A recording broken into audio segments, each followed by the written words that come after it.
All right, it's going to be a good day because this is the right kind of bump to get things going on a Friday. A little Pharrell, a little Daft Punk, a little Nile Rodgers. We all got lucky alongside Elijah Campbell. Rather be lucky than good.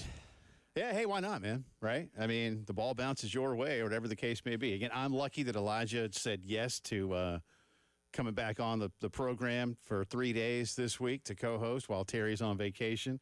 We're lucky to have Ed Bird running things for us so that we don't, fall into the chasm that is the board. Well, you could handle it, but you don't do that anymore. Have you already forgotten how to do it?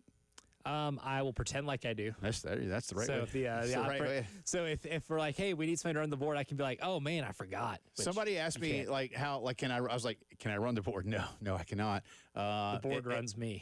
If I needed to go over there and basically keep us on the air by just having the microphone pot up and me talk, I could pretty much do that. You can figure it out. Yeah. You can. I could pretty much do that. Ed Bird's right. But if I needed to call somebody and get him on, say, I don't know, a former Gamecock team captain and draft pick of the Cincinnati Bengals like Langston Moore, I probably wouldn't be able to do that. But you know who did? Ed Bird. And you know who's on the phone right now? Our good friend Langston Moore. Because of Ed Bird. That's right. Happy Friday, sir. Nice to have you back. How are you? Happy Friday. We're Friday closer to actual foosball, man. So I'm getting. Well, your Bengals played last night. And they got tush pushed. Yes, they did. It wouldn't be preseason, wouldn't be the Bengals. It was funny. I was just watching that in the gym. Don't worry, I wasn't actually in there working out, doing anyways. I was just keeping the wall, leaning against the wall, looking at the highlights from last night. But we're getting very, very much closer to actual real football, and instead of just truncated. How much did Joe Burrow play last night? Did he get 2 series in? Or did he they threw actually 10 passes. Yeah, he played a little bit. They played him a little bit last night. The bad news is, Langston, they played their defense, and the Eagles didn't play their starting offense. And the Eagles' starting offense with Tanner McKee at quarterback and Will Shipley at running back still ran all up and down that field. That's the bad news. Yeah, so maybe Al Golden needs to go ahead and just put the suit and tie on right now, just get this out the way, because whatever's working already, it still looks like Mr. Amaretto Sour's defense is still, keep everything inside and in front and just try to hold on. That's not how this team is going to figure out ways to get back to the Super Bowl or navigate through the AFC period, let alone the AFC North. It was called the black and blue division for a reason. There's a couple of folks around there, Lamar Jackson, that guy behind who actually runs the ball for a living. Did you hear this stat one day? I need somebody to look this up. That Derrick Henry has more high school rushing yards than he has collectively NFL yards since he's been in the league. I have to look this up. I don't know if this was the algorithm getting to me or what. But anyways, the whole point is the Bengals better figure out how to stop the run, stop people on third down, get their team off the field on third down. Because again, the power and the strength of this team is keeping Joe Burrow on the field, keeping Jamar Chase on the field, even though they are super explosive. As many times as we can get them the ball, that's the pathway to victory for them. That's kind of the pathway for victory for the Gamecocks this year, too. Well, I think we've talked about it yesterday, and, this is not something that we came up with because I hear it a lot in all kinds of sports, but the best ability is availability. So to your point right there, we got a lot to get to today. Langston's going to hang out with us here in the first part of the program. Gamecock camp underway. There was some interesting footage from Carolina camp this morning in terms of receivers getting some things done. Now, it's the open portion of camp and practice, so not a whole lot going on. Elijah Campbell's just had his mind blown by something, so it may be that what Langston just said is actually not that. It might be true. We'll get to the. Just hold on, because I don't want Elijah to faint. He's a stat guy. I know he would appreciate that. Yeah. Well, we'll do that for you. We got a poll question today. I want Langston to be a part of this one as well. So we'll do that coming up in just a second. No start bench drop today. It's top 5 Friday. Not poll question. Sorry. I'm sitting here crapping on the segment that is top 5 Friday. Well, I shouldn't have done that. It's not just a poll question. It's more than a poll question. It's top 5 Friday. Yeah. So today it's top 5 Friday. No start bench drop, but we'll do that for you in just a minute. And for those of you who, like me, are taking part, it is day 213 of the Rasul Face On Watch. Oh, wow. That's a lot of watching. 213 days. I'm sure it'd be more exciting bird watching because in bird watching, you at least get results and see stuff and see developments happen. Langston, Elijah is with me here Wednesday, Thursday, Friday. And as you know, for a couple of years, we did the show together. And he's moved on to the mornings to work with everybody's great friend, Coach P and Jen Jensen. But he volunteered his services, all right? But I paid him in beer. And he sent me this morning the beers that he wanted. I don't know. A lot of this, I guess, was discussion on the program this morning. It was. Okay. I was taking as many recommendations as possible, and the people who did the best sell jobs were represented. Can people? Do you need to hold it up? Can people see this? Yeah, I need to really hoist it up. And then like Langston, we'll tell you which ones they are, and we'll take a picture later on. Oh, there's already a picture if you want to look at it on at @E_Campbell3. Okay, on the artist formerly known as Twitter. All right. So Still we got. Twitter, why don't you tell everybody what you wanted? And I think I got exactly what you wanted. You did. You Yeah. absolutely did. So All right. we got 6 Sycamore Mountain Candy IPAs. Okay. And of course, I had to get Pernicious. It is my favorite. So anytime there's a chance for me to get it, Sure. I'm not going to pass that up. The Great Wicked Weed, Asheville, North Carolina. Got 4 Savage Craft Galaxy Banger hazy Local. IPAs. Got like 3 recommendations on this yesterday as well. Yeah, in it's terms of good, things man. People like it is a Good. very, very popular one. Yeah. Hop Drop and Roll IPA from Noda Brewing Company. Yep. Charlotte. In Charlotte. Yep. And then because that didn't all equal out because the Galaxy Bangers were taller cans. They're There's pint cans. Pint cans. Right. So you get bonus beer. So I told Jay 2 wild cards. Yep. Which I would not know what they were coming into it. One, a Sweetwater IPA, another one of my favorites. Atlanta, Georgia. A very fantastic, fine brewery. And then Hop Art IPA from Coast Brewing in Charleston. Down in Charleston. So which there I you have go. not had yet. This will be a new one for me to try. Charleston, Langston, as you know, even though I know you make your home in Dallas now, but Charleston has become one heck of a beer city, my man. And so, Oh my goodness! Between that and everything they got going on out there at Watmalaw with Firefly, it's becoming I wouldn't say a liquor mecca, just come a spirits mecca, but it's kind of I think it's appropriate for Charleston. it is. Well, it is, and it's a good tourist town, so you need those kind of things. But now they make some really good beer down there. So, but this is how I say thank you with something that I know people like. When you give a gift, if it's really a gift, it's more than a gift. Again, it's a thank you. I did this with Elijah a couple weeks ago. I got him a little something for driving to Atlanta for media days and back. He's a man of his word. I just, but you went above and beyond, man. And so now I'm going to make sure that you can sleep a lot by drinking all this beer and passing out. Absolutely. As if I needed any help. I appreciate the efforts. Yeah, it is Sure. very well appreciated. And Langston, I'm sure medical doctors everywhere appreciate my prescription. Absolutely. From thumbs up, 2 thumbs up from the man gifting. Usually, when you get some stuff like that, it's you got him what he wanted. You got him something he didn't know what he wanted already. You gave him some a little bit extra. I'm sure Elijah probably conspired with Preston, who is a beer snob himself. So I'm sure they got some good recommendations in there. But kudos, man, that's a dope gift right there. Like you said, nothing says I love you like a case full of spirits to let you, like you said, help me relax. When I could just imagine that. Elijah's not old enough to like get home and just unbuckle the belt. I don't think he's like that, but like he just We'll give him time. Let me take off my work shorts and put on my relaxing shorts. You know what I'm saying? So kudos, man. That's dope, man. I like it. I think I did see that on the Twitter sphere. Yeah.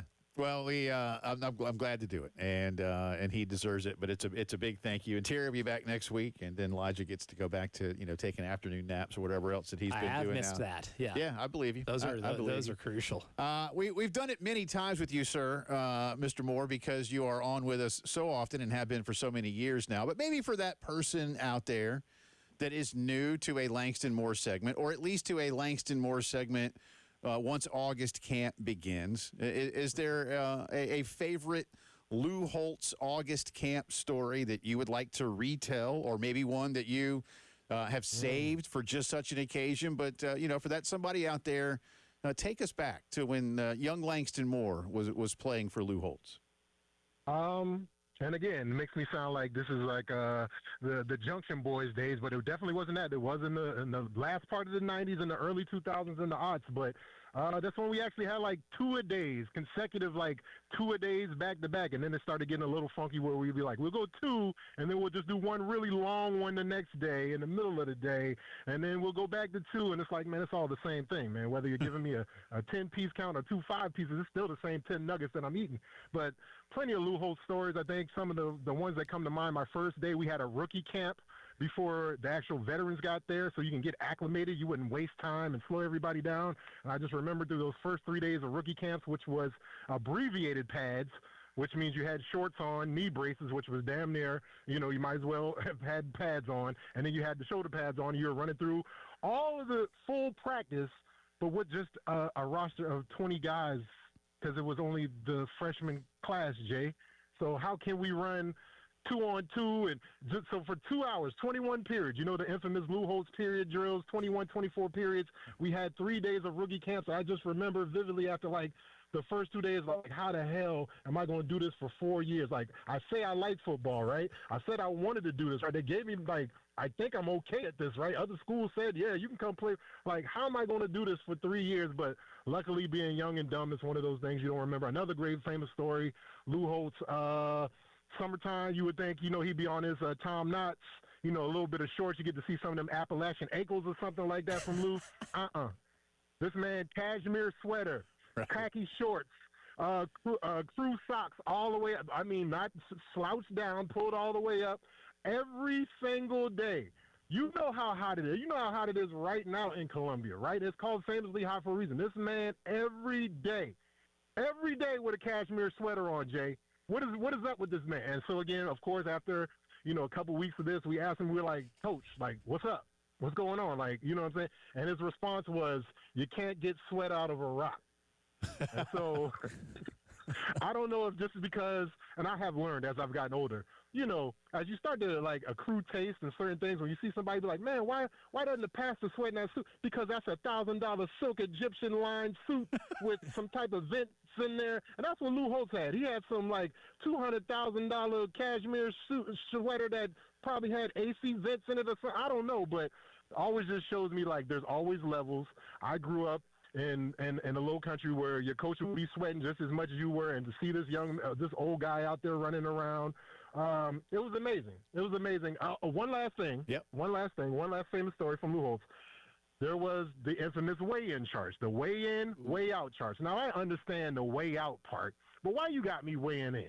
If it's a 7 o'clock practice in the morning, I'm heavier than I was when I left yesterday. You can please believe that. Some guys, that's skinny guy's problem. So you had to actually weigh in and weigh out.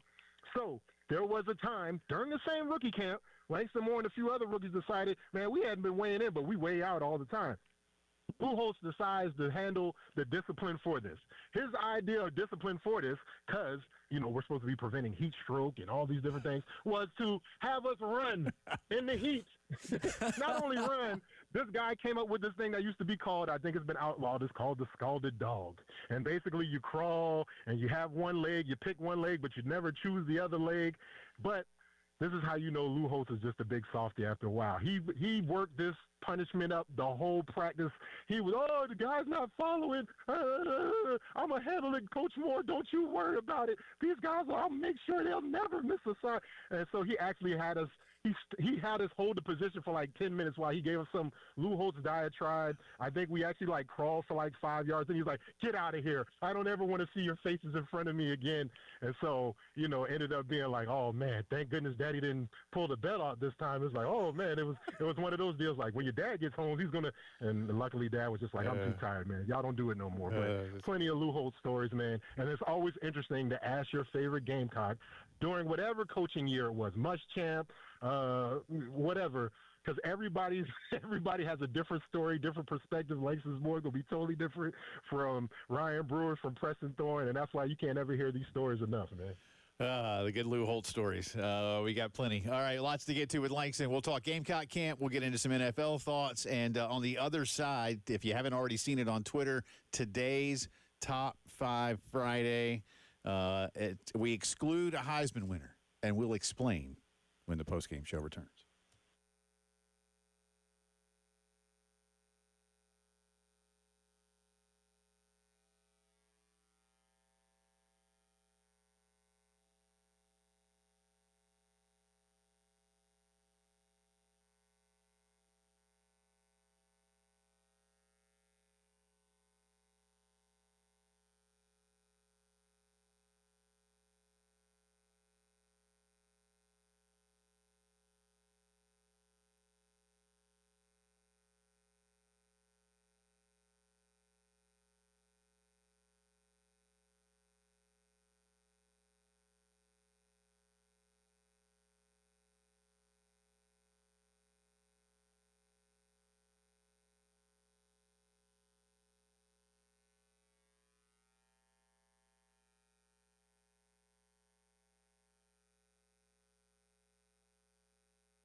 19 minutes after 3 o'clock on this Friday. Welcome back in. Jay and Elijah with you. Ed Burt at Master Control, and our good friend, the former Gamecock D lineman, team captain, draft pick of the Cincinnati Bengals, longtime NFLer, husband, father, softball expert, children's book author, public speaker, barbecue aficionado, low country seafood man about town, and anything else that I can think of probably applies to the great Langston Moore, who is with us. Hey, real quick, before I get to Top 5 Friday, I want to ask you something, because Elijah has not done this.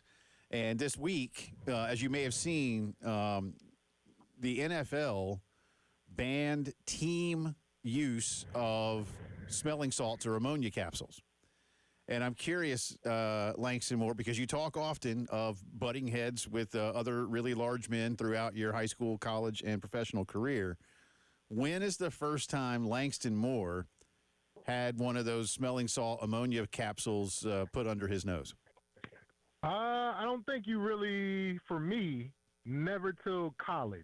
I always saw it kind of around high school. James Island High School wasn't like some of these other programs in the low country, i.e. green and gold, who like to cheat all the time. They probably had a whole bunch of smelling salts and Smarties and other kind of illegal things on there. You need to check birth certificates over there. I saw them a lot in high school, but I didn't really see them put to use till I got into to college. And so, most of the time it wasn't for like bringing guys back. It was just to try to shake the juju off you, whether it was, you just came off from a long drive, or you're getting ready to go, or you've been sitting on the bench and, Phil Petty had a really long drive. You're trying to like get yourself back going. So you hit that little ammonia tablet and you get a little gag going. Nothing gets you, I guess, get your flight or fight or football instincts going, and to just cinch everything up by taking a nice deep whiff of an ammonia tablet. Then I saw these fools, because nothing exceeds like excess. NFL dudes, one guy, I'm going to take 2 Toradol shots. So then I get to the NFL, and these fools are loading up a Gatorade bottle. I'm talking like 20 of these things in there. And so, like, there would be a guy, maybe it was a player who was injured or hurt. He would just have this. Later on, when I got to Detroit, they used to call this a grenade. But, like, guys would, like, have this ammonia bomb and just be like, come here, take it, get you a bump real quick. I'm talking literal gag, Jay. But after that, you're good. It's kind of like a rally. So, like, if Elijah was to drink all of those beers and left the 2 pints at the end and didn't feel too good, and he rallied a little bit, I think that would be something similar to that. Wow. All right. Because I told him, I one time we were in middle school and we popped one open, and I mean, I'm in my 50s now, and I've never forgotten that. And I'm like, I hope I never need one of these, but to think that more than one isn't enough for the effect that it could provide is almost like, dang. Disturbing. Yeah. Like, borderline disturbing. Yeah. But then Langston, the good news is for NFL guys, apparently it's BYOSS.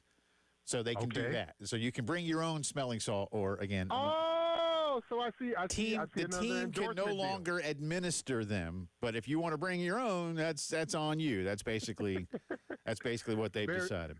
It's so interesting, because again, I wonder if this is the path we're going to go towards Toradol and things like that. Because again, there's no balance to what teams will do to get guys to feel good to go out there and play, get through the week, and feel good again to do this again for 17 times during the season, right? And so it's just really interesting, like, the scientific facts. I've seen guys have smelling salts in one hand and a cigarette in the other hand. And so, again, I mean, look, I don't think they actually care, but I just wanted to I probably need to go back and read the article and read the scientific stuff behind it, but it's probably one of those things, like, it actually does, like, work and helps you get up out of the concussion symptoms, whatever that may be, and that goes completely opposite of what we're trying to do when we're talking about head injuries. That sounds dangerous, man.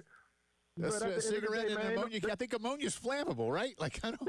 Man, again, you just gotta let it fume. You gotta be in an open area. It's like when you see your dad paint. You're like, Dad, that's paint thinner. You got a cigar in your mouth. You're like, it's a air. This garage door is open, son. It's all right. You're like, all right. I guess that's how my uncle got burnt that other time too. But the whole point is, there ain't no church in the wild, man. This is football. And, at the end of the day, I'm sure we won't have smelling salts and all that stuff at flag football, at the Olympics. But meanwhile, over here during the tush push and all this other stuff, while these Neanderthals are still playing old football, I think we still should have those things out there. I guess they will. Top 5 Friday today to try to get, although I guess some of these guys probably have had the ammonia caps too. Top 5 Gamecocks running backs not named George Rogers. Top 5 Gamecock running backs not named George Rogers. We have had lots of entries on the Twitters already. We'll throw that out throughout the course of the program. Hit us up. We'll get Langston's 5 at the end of his visit with us a little bit later on this hour. Again, Langston is with us here. Jay, Elijah with you on this Friday afternoon. Elijah's got his beer close to his heart. Yes, I do. It's like Krusty with his cigarettes. My old friends right next to my heart. He keeps it back. My beer. And then he shows his bypass scar. It's great. I love The Simpsons. Langston, let's get into a little bit of Gamecock camp. There's been so much, and I'll ask you something that I asked Elijah the other day when he was down around a lot of the defensive guys. One of the big talks nationally is replacing all these kids that got drafted into the NFL. 5 draft picks on that defense, a couple other guys with free agent opportunities, and a lot of veteran experience as well. How much can this current crop of guys, where we know that this team has recruited well, and we've seen the development track record pay off, how much can they use, maybe not an underdog mentality, but where do you find that prove it mentality or oh, they don't believe in us mentality? How can they use that to their advantage? I think that's probably going to be the mainstay kind of the thesis for Travian Robinson, the D-line coach for Carolina, every day with these guys. Because, again, he came up under, obviously, the guy, Brad Long, super diligent. Might have lost Langston. But he's one of those dudes where, Travian is just always going to be a master motivator. And I think, and this is the other thing, the guys that we have recruited well, we have developed well. Some of these guys, there's not going to just be a completely freshman class or a sophomore class. It's a nice mix of some guys, some transfer guys in there, guys who haven't proven themselves in different places and different spaces. So I think kind of not saying it's an underdog mentality, but like, who's up next? Who's the next guy up in this lineage? Because, again, obviously there was a reason why you're playing behind all these draft guys. You kind of were sprinkled in. You had some playing experience, different things like that. But now it's time for you to go out there and get all 40, 50 reps, get those third downs. It's not going to be Tonka coming in where you came in and spelled them on the run downs, and now it's Tonka's turn to come in here and get the sack dance going. No, now it's probably time for you to make sure that, A, you get your mindset that, one, nobody's coming off the bench to come save you. I remember that being one of the most salient thoughts I've ever had when I became the first starter after Cleveland Pinckney left and all these different guys left. It was like, oh, ain't nobody coming to get me. I got to stay out here until this stops, till this actually until somebody from Georgia stops on third down. And then, it's third down. You said you want to rush the passer, right? And so it's just a mindset thing, and I think there's nobody better to instill that and get them ready for the long haul, because a lot of this is mental. Guys played, 2 ways in high school. You're coming from JUCO, all these different things. So you have physical ability. It just becomes all the expectations, man, I've been reading about this dude. We used to play against each other. And so getting past all of that and getting back to how can you make this as simple as it was when you were back in high school? Again, doing the things that you do very well, playing quickly, seeing a little, seeing a lot. And by doing that, you play extremely fast, and you're able to let all your God-given ability and talent catch up with you. And everything before that we talked about had nothing to do with your God-given ability. It's all about discipline, lining up, misalignment, misassignment. All those little things are very, very correctable. But when the guns and the bullets are live and nobody's else, and you haven't been starting all that stuff, you kind of forget, oh, man, what are we doing? You look at your partner 20 times, you're like, boy, I told you we only go left and right and straight. That's one of 3 things. We can't be wrong. And so I think that's the biggest thing, is just getting your mindset ready for that you're going to be the guy. And if you're a competitor, this is what you've been waiting for. This is what you've been waiting for, to go out there and be like, all right, erase the board from last year. Now I'm here. Let me go ahead and show you what I can do, and by putting this stuff on tape. And real quick, because I've confirmed what you saw, Langston. Derrick Henry ran for over 12,000 yards in high school. In the NFL, he has run for a little over 11,000. My God. The algorithm didn't lie to me. It did not lie. We have it confirmed. The crack staff here has confirmed the most ridiculous high school football stat maybe Where'd he of all grow time. He went to Yulee High School right outside of Jacksonville. Wow. Dang. Arguably the greatest high school player ever. Yeah, no slouch, that's no slouch program. Florida, I'm sure. Now, again, I don't know how far the team actually went, but it kind of reminds me of like this dude named Greg Jones who went off to this place called Florida State. And we used to have to play Greg Jones a couple times a year down at Battery Creek when we played in, and just Greg would just like, there should have been a law against guys like that out there. But all right, it's probably the same for Derrick Henry, too. Lots more to do with Langston here. And again, Top 5 Friday, Top 5 Gamecock running backs not named George Rogers. It's the postgame show.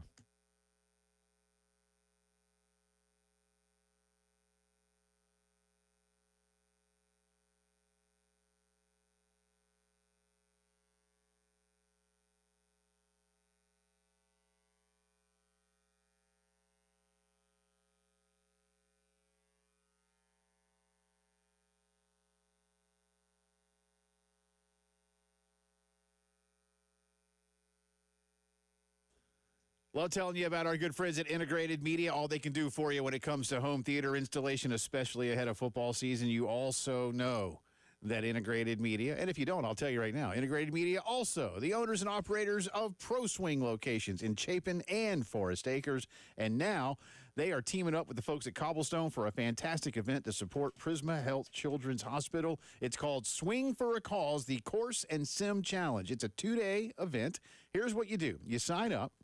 All right. And on August 16 and 17, next week, you choose which day you'll play a simulated indoor round of golf. Your choice of courses and things, I'll tell you all about that at one of the Pro Swing locations. Then on the 21st, it's an outdoor round at Cobblestone. Winners will be announced, prizes, great food, and again, all of this helping the great kids and the doctors and staff at Prisma Health Children's Hospital. Learn more at proswingcolumbia.com.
3:35 on this Friday. Welcome back in. Jay and Elijah with you here. Terry away for a couple of days. Ed Burt at Master Control. And our great friend Langston Moore, kind enough to be with us here in this 3 o'clock hour, talking some preseason football, smelling salt, beer.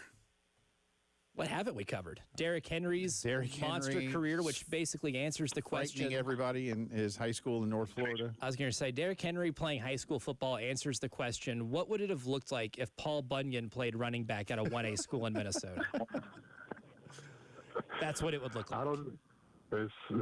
Minus the axe, right? But again, with those forearms, and I've seen him work out, like, maybe don't need no axe. Maybe don't need it. No, maybe not.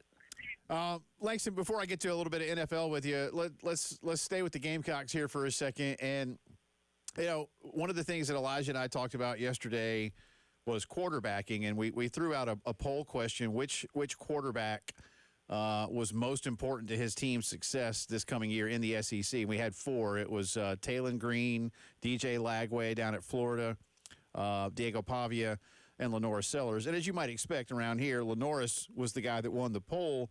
But I'm curious from your perspective, and what we define success as this year is what you did last year plus at least one. You've got to, move it forward in some way, shape, or form. But how dependent upon Lenoris do you feel this team is, and where can a team, whether it's the offensive guys or the defensive guys, for lack of a better way to ask you, where can they draw a line to say, listen, if that's what people think of him, then what are they thinking of us, and what do we do about that?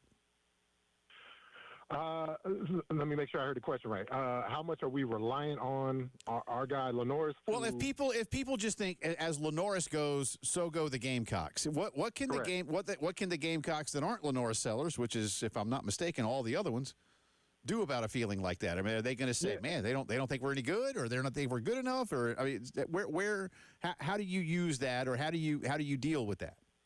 If I'm a coach, I embrace all of this similar to another Beamer coach in the year of 2000, 2001. They had a guy, and then they had him run his deal, and then his brother came in there, and they kept doing the same thing. He wasn't his older brother, Michael, but the whole point is I think you embrace it and be like, yo, we got this dude, man. So that means everybody, as much as we get the ball in this dude's hand, put your glasses on, Lenoris. Put your glasses on so we could all see and make sure you can see us. Put your glasses on. As much as this is me playing Coach Beam in the locker room, this is as much as we can get the ball into this guy's hands, we're going to go as far as he goes and as far as everybody else does their job. The more we can, special teams, defense, and I think this goes back to the conversation we were talking about last segment about the defenses and the defensive line, especially those guys, because, again, I'm always of the mindset, we have some guys in the back end, but, like, it's always built from the front going backwards, and it's specifically right down the middle. So, again, losing Debo right there, losing our guy from Hammond, Tonka, all these different – I mean, there's not enough to be said for having starters but also having depth. And so, again, trying to incite and put it in their minds that, one, those guys are gone, they're not coming back to this room, but you got to play your absolute best, and we got to figure out how we can get the ball into Lenoris Sellers' hands as much as possible. How many possessions can we get this offense? And this also really predicates on our special teams. Since our boys left and went to Buffalo, our special teams last year was borderline on, like, just what most coaches usually kind of treat special teams. Just treat it as a wash. I want us to recover the football, secure the punt, secure the kickoff, whatever it may be, but that's it. We're not doing anything else. That wasn't what we do and what we've heard about Beamer ball. And it felt like last year we were just kind of a step behind. People kind of knew, they're about to pull it. And we did have a slight success in certain situations, but it very closely could have been certain things where they were detrimental to us. We can't have that this year. We got to have that special teams be back into early Beamer ball arena, that type of territory, but specifically on the defense. And this is the other thing about being a young team. Nobody knows you taking advantage of being young. Nobody. So it might be Tonka Hemingway back in the day.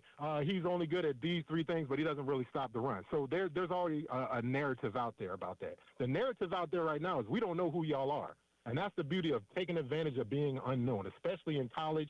There's scouting, there's different things like that. But by the time you get up on everybody in the first kind of 3-4 games in the season, you get some momentum. And, oh, by the way, you're starting to get your feet underneath you as a player. man, you can take off and have a season that you never thought would expect it, and it can work the opposite way as well. If you're kind of slow to get things going, you might be like the Cincinnati Bengals. We try to dig yourself out of a hole, and obviously that's not what we want to do. We want to start fast. We want Norris to pick up exactly where he did at the Clemson game and running it right into this season and not look back. My favorite thing to watch for this year, that is what it's going to be, is like this defense will have some margin for error, and I think they're going to give up yards. But how many turnovers can they force? I think that's the one thing. Right. I think as a fan base, collectively, people that follow this team, I think it'd be fair to say that in terms of yardage, you're going to give up more than you did last year. But are you able to force turnovers and kind of negate that? And for guys that are on that defensive line, which I think is probably the biggest emphasis, that in the linebacking room, how are they going to be able to force enough turnovers to where you can bend a little bit, but you're not breaking, and not only not breaking, potentially giving yourself better field position by forcing turnovers? I mean, Shane said at the SEC Media Days was during his opening statement, he said, since 2021, we have led the conference in takeaways in that time frame. So how do they continue to do that despite a lot of the wholesale change they've had up front? You gotta make it like this is what we do. Talking about Beamer ball, like you come here.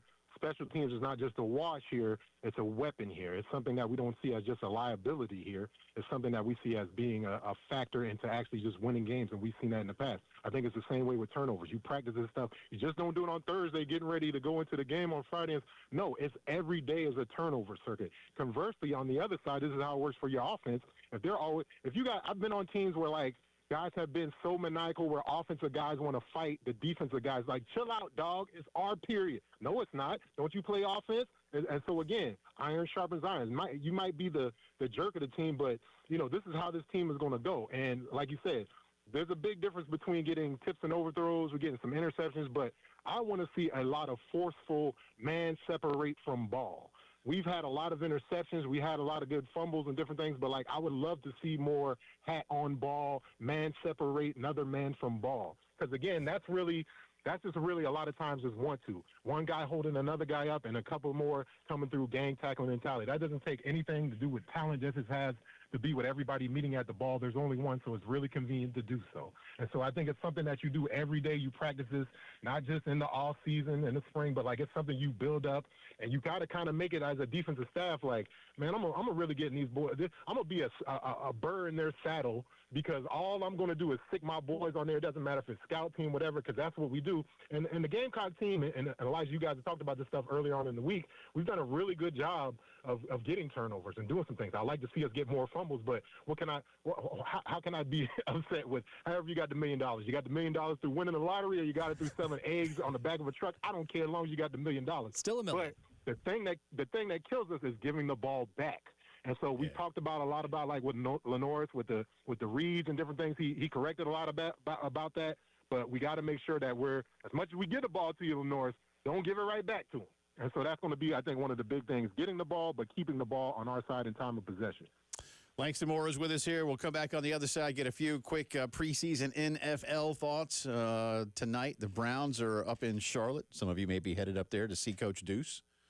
By the way, Deuce is figuring prominently on our Top 5 Friday. Can confirm on the Firehouse Subs text line. So a lot of Deuce daily mentions. We'll get into some of that. We'll see what Langston thinks about Top 5 Gamecock running backs not named George Rogers.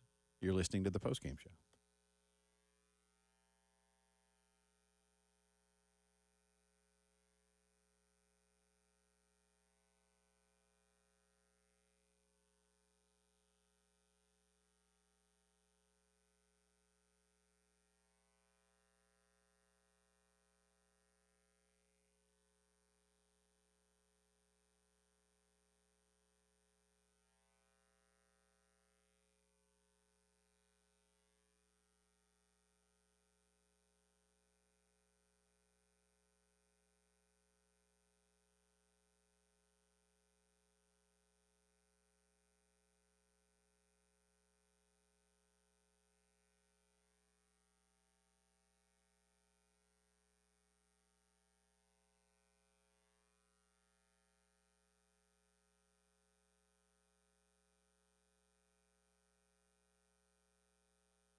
Welcome back in. 12 minutes in front of 4 o'clock here on this Friday. Jay and Elijah with you. Ed Bird hanging out. Terry Ford is on vacation. Langston Moore is hanging with us. Make sure you head over here real soon to athletesandartists.net.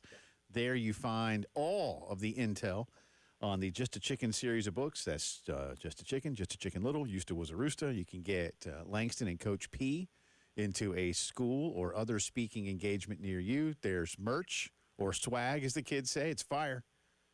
Swag and the merch. It's fire. So it's been proven.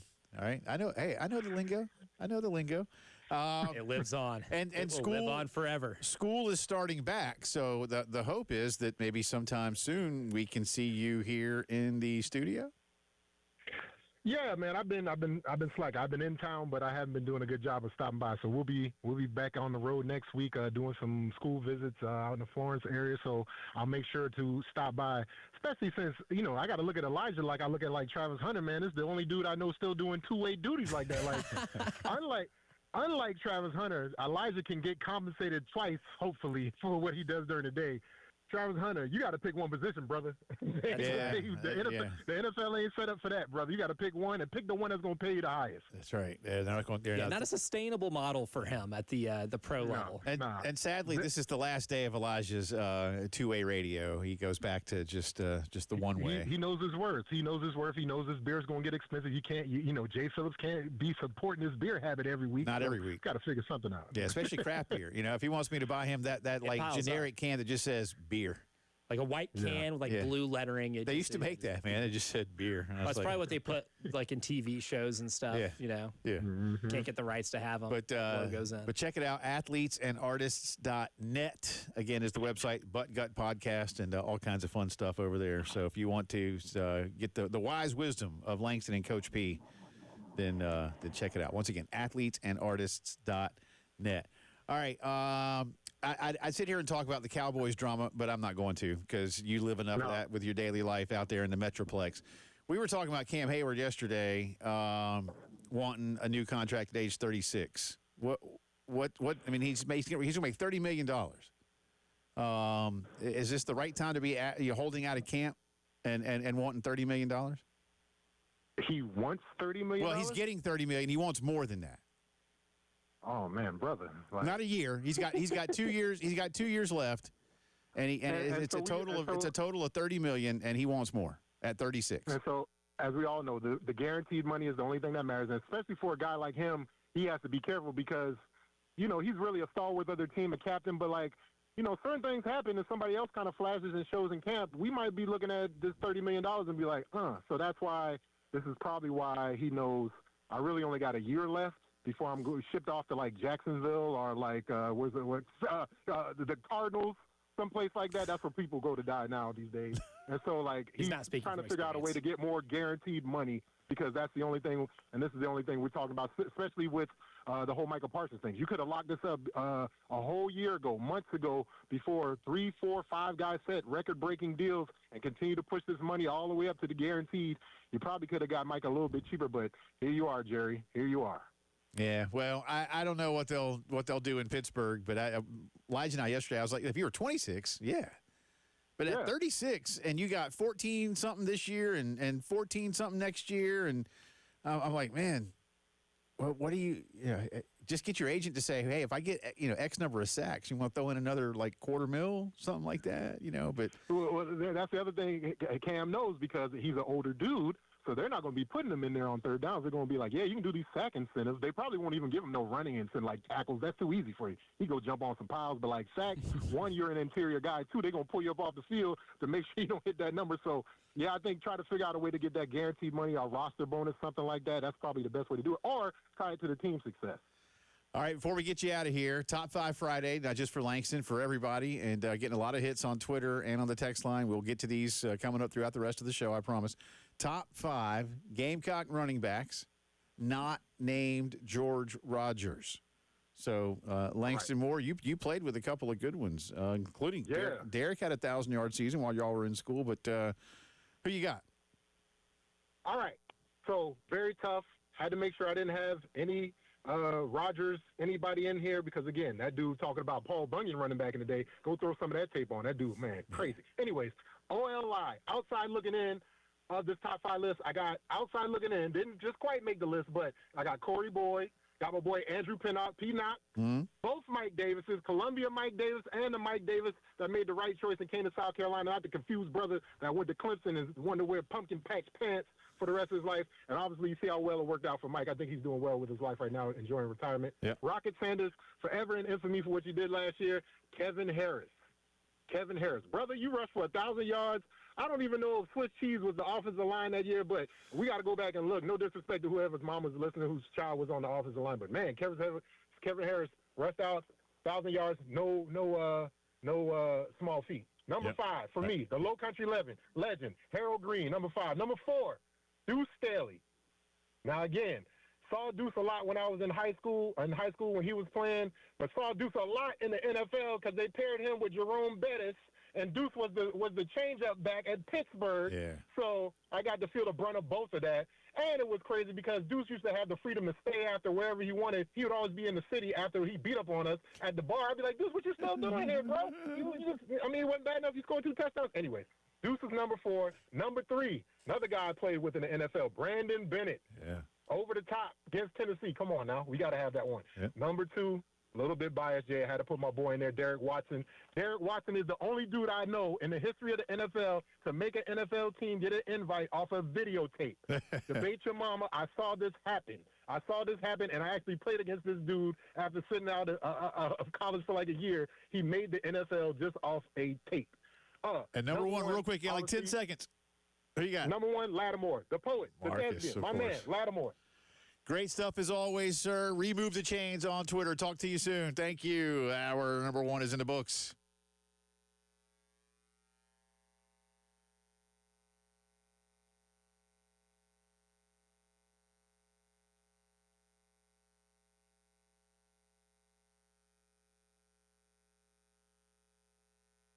Griffin Pools and Spas is ready to make sure that if you are dreaming of a backyard vacation spot right there at the house, they can get it done for you. Maybe you already have a pool, but it is not the vacation spot that it used to be because the filter isn't working anymore, that pump, that whole system, and the water's always cloudy and dirty.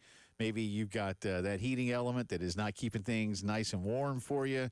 Maybe you got a vinyl pool. Time for a replacement because the sun and the chlorine have just bleached that sucker out. Whatever it might be, from a brand new pool to keeping your pool looking great and feeling great, Griffin Pools and Spas can help you out. Maybe it's time to accessorize with a hot tub or a spa.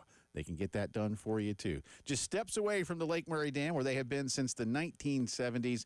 Great folks to help you out with any and all of your swimming pool needs. And you can always learn more, too, at griffinpoolsandspas.com. Trust the experts at Griffin.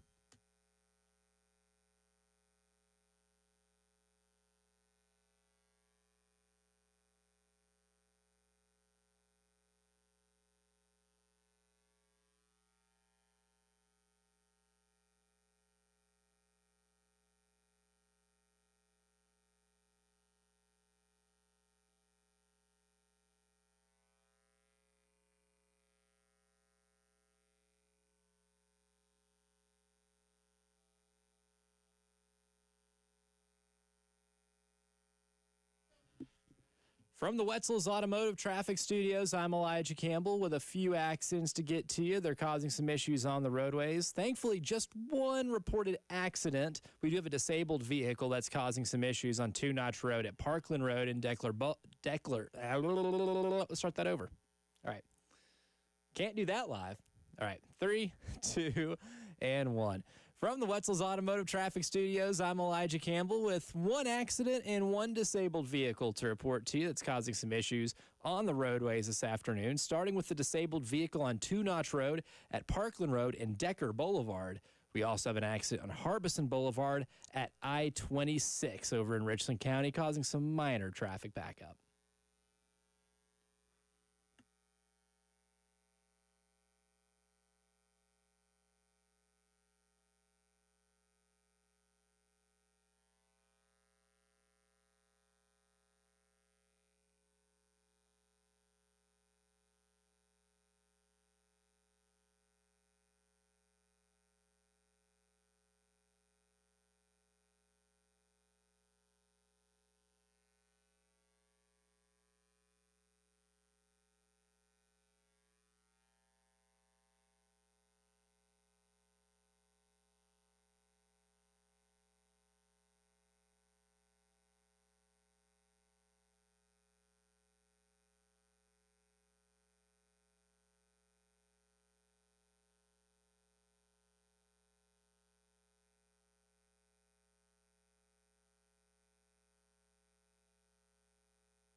4 o'clock on this Friday. Welcome back in. Second hour of the post-game show coming at you from the Herndon Chevy Studios in downtown Columbia, South Carolina. Alongside Elijah Campbell, I'm Jay Phillips. Ed Bird at Master Control. Terry Ford has a couple of days away. And big thanks once again, and as always, to our great friend Langston Moore for joining us. Langston's top 5 Gamecock running backs. Number 5, Harold Green. Number 4, Deuce Staley. Number 3, Brandon Bennett. Number 2, Derek Watson. And number 1, Marcus Lattimore. I think until Marcus, Carolina had only 2,000-yard running backs in SEC play. Now, they'd had 1,000-yard backs. And right, but Brandon since 1992. But Brandon just missed it, I think, in 93 maybe. Had 990 or something. I can go back and look, but it was close. But Deuce had a 1,000-yard season. And Derek had a 1,000-yard season. But, Corey Boyd had a couple of good years, but he didn't have 1,000. And then Marcus, of course, did in his freshman year. But in his freshman year. Yeah, I think that's the fun caveat. That kind of separates everything else. It's one of the great freshman seasons for a running back, I would think. I'll say in conference history, no one's going to have the one that Herschel had when he was a freshman. I mean, and Georgia won the SEC, and they won the national title that year. And things like that. So that was probably going to always go down as sort of the benchmark. And other freshman tailbacks have had great years. I'm not saying it's the second best, only to Herschel in 1980. I'm not here to do that. But it's kind of in a tier on its own. It was certainly an extraordinary freshman season. Oh, yeah. When you basically knew by the midway point of the year that Steve Spurrier, a man known for throwing the football as far and as often as possible, was like, see that 21? Yeah. He said, you know what? Let's think about it. Who's your best player? Yeah. It's that guy. Him. He's passing the alien test. Yeah. And let's give him the football as much as humanly possible. Him.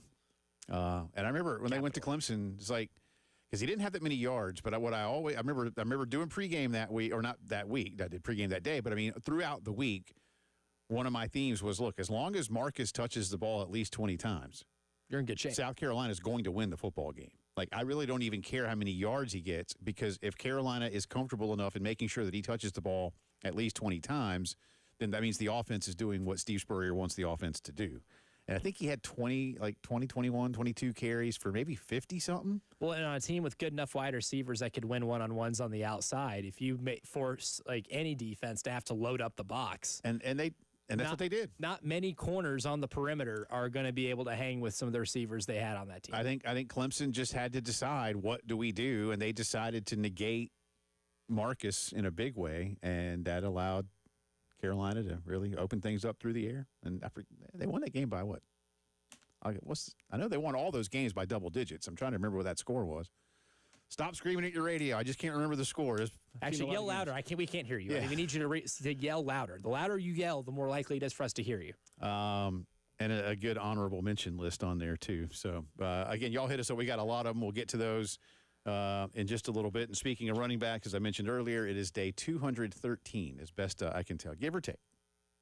Day 213 of the Rasul Faison Watch. Thank you for doing the math, so I didn't have to. Well, I went back and looked on the day he enrolled and just officially started school, and just kind of did it that way. Interesting question. Now, this is a law question I thought of today. A law question? Yes. Oh, well, I'm not a lawyer, but somebody could be able to play one on this show. Yes, which is why this is the perfect forum. Yes. Because Rasul Faison elected not to go to the NFL because he thought he could be able to get an extra year of eligibility in college. Right. Enrolled in school. The school brought him in, also thinking the same thing. Right. If he's not eligible, will be missing out in the NFL because training camps have already started. Is that if he decides to take the NCAA to court or gets one of those temporary restraining orders that seems to work pretty well in cases like these, would he have a case good enough that his earning potential is being limited by the NCAA by not allowing him to play? Yeah, an injunction, not a restraining order, but I know what you mean. Yeah. Temporary injunction. Gosh, look, I could you develop a case for that? Yeah, absolutely. Now, how winnable is it? Man, even if I want to play a lawyer, I don't know if it's winnable. Because, but I'm like, because maybe, the NCAA, some people have done things for less. Well, let's the obvious is sort of in what you ask. Like, look at what you've prevented me from doing by not giving me a timely decision. So there's the obvious.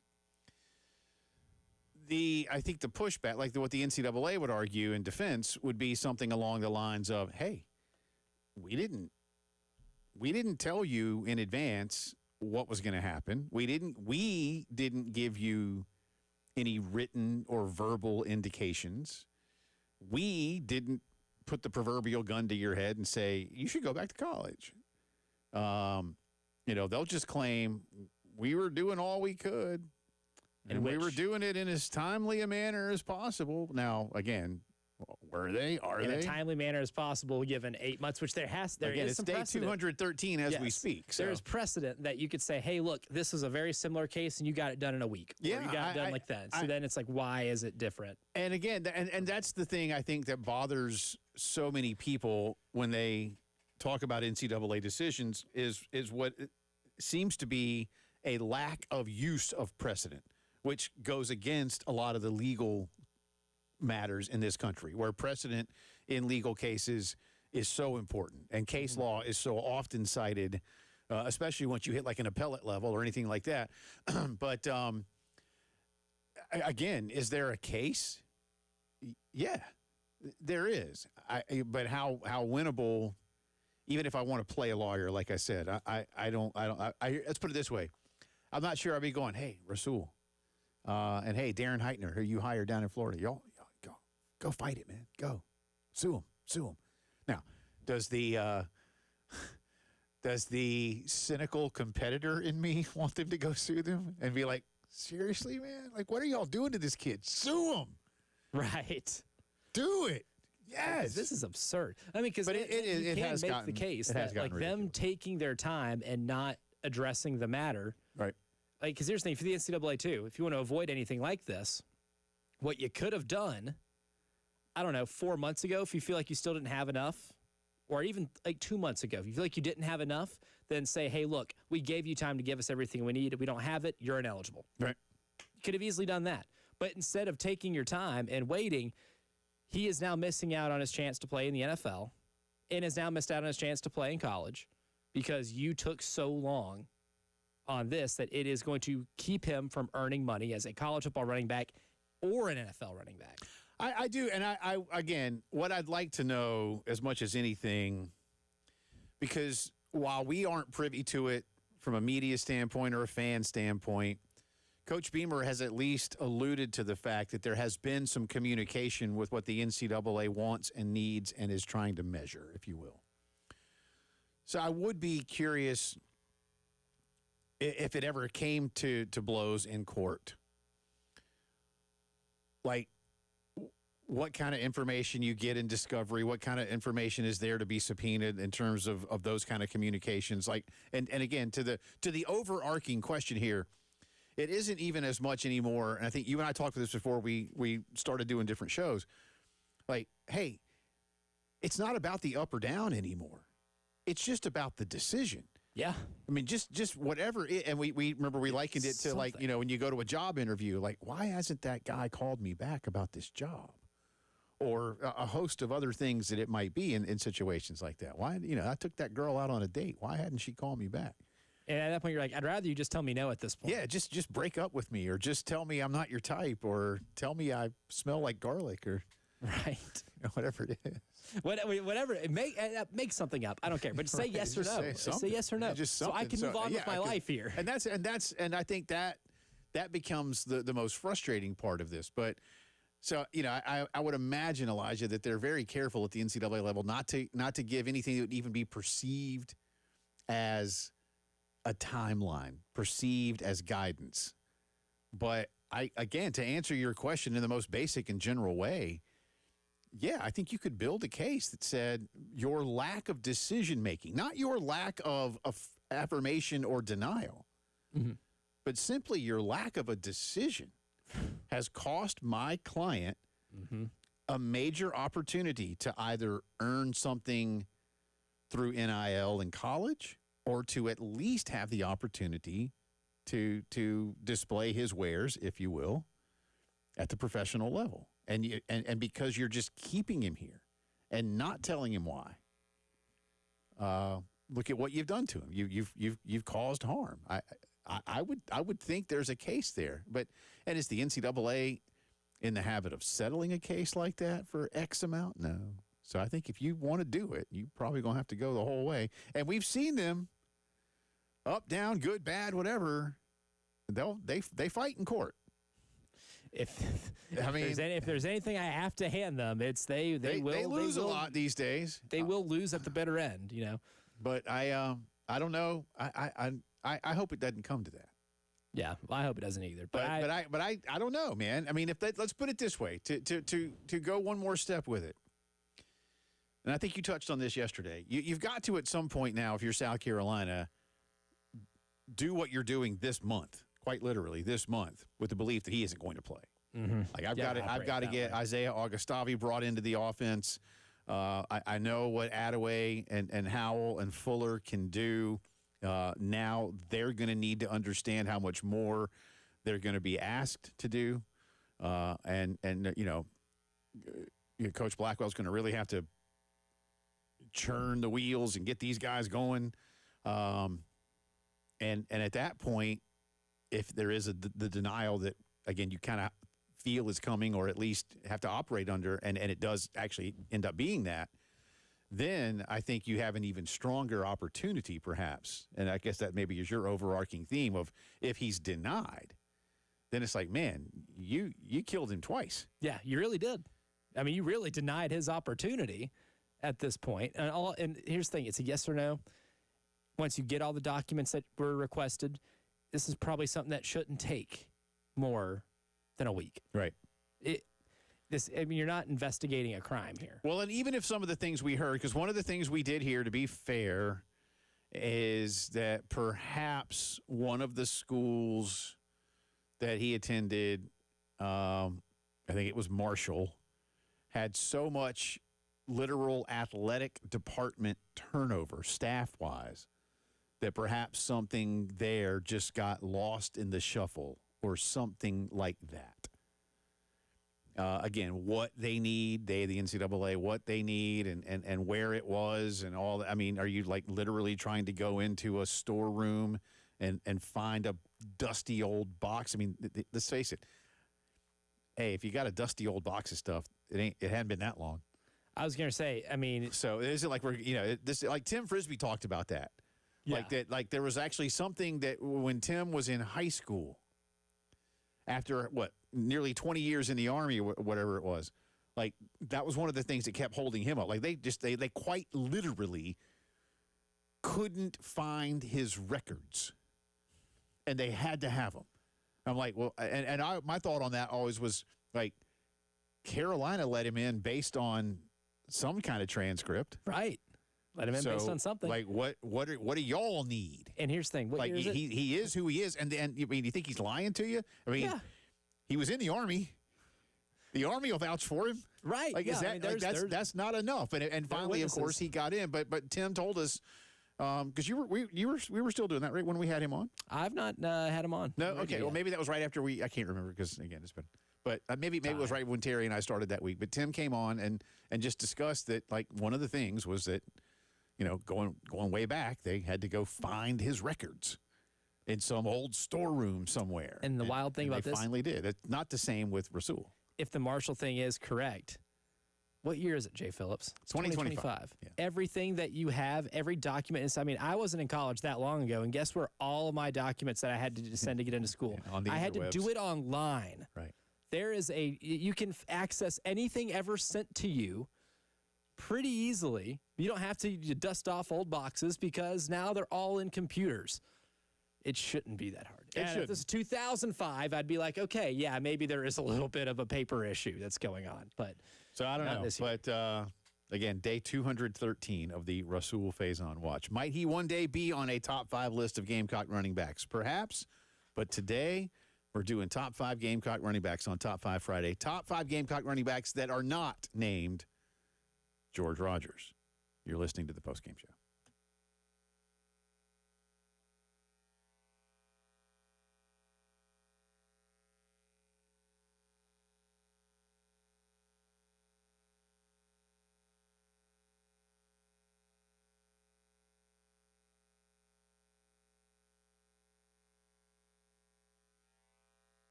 20 minutes after 4 o'clock here on a Friday afternoon. You made it. Welcome back in. It's the post-game show. Jay and Elijah with you here as Terry enjoys a couple of days off.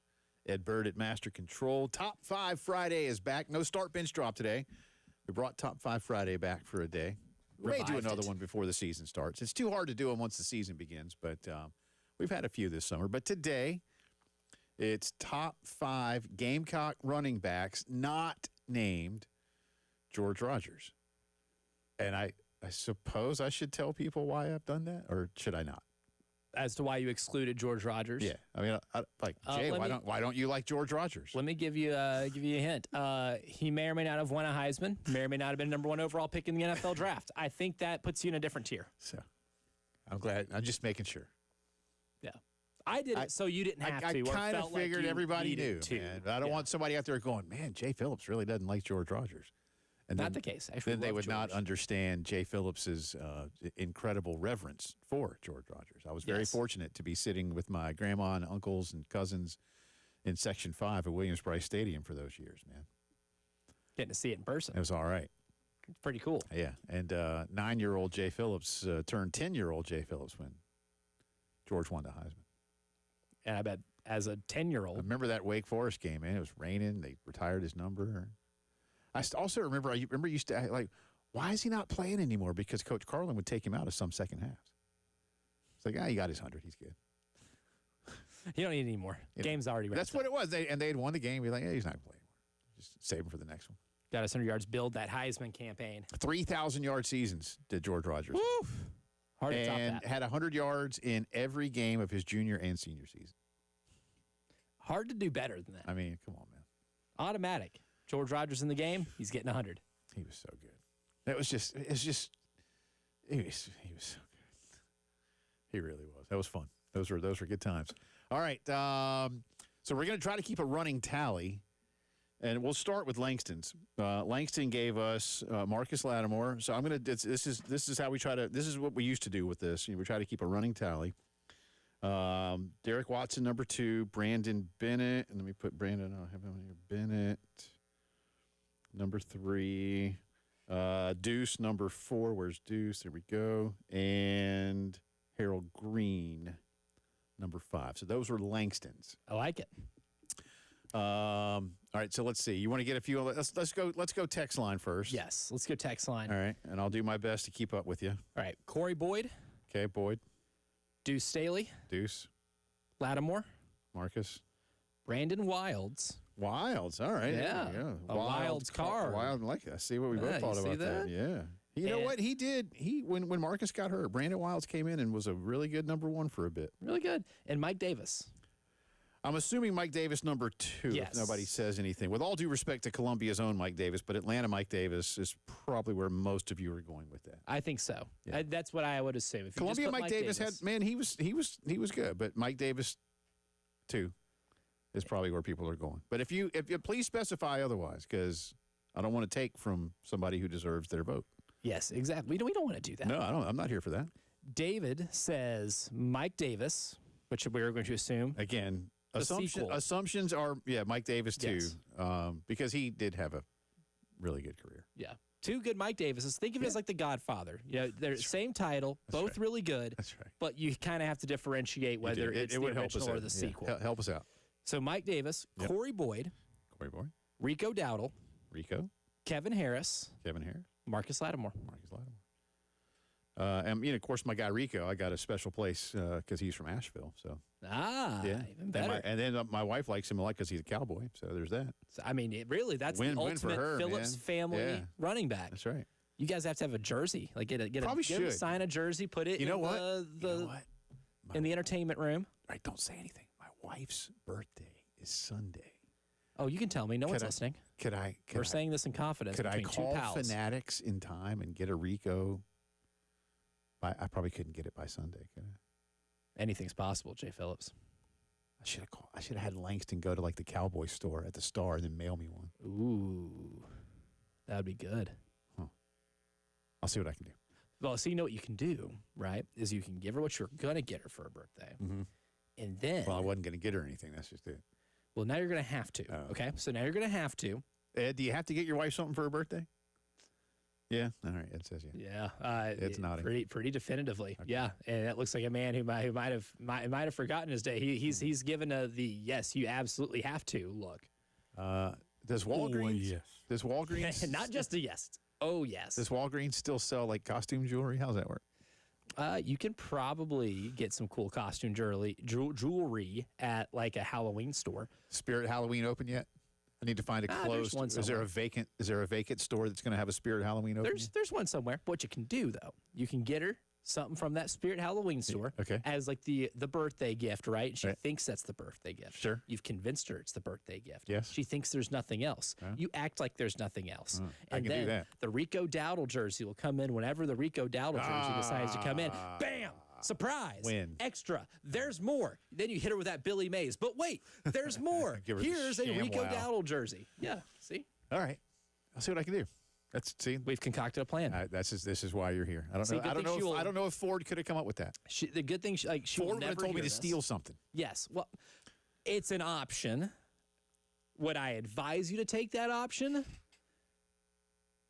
Probably not. But if there's nothing else you can do, then there's nothing else you can do.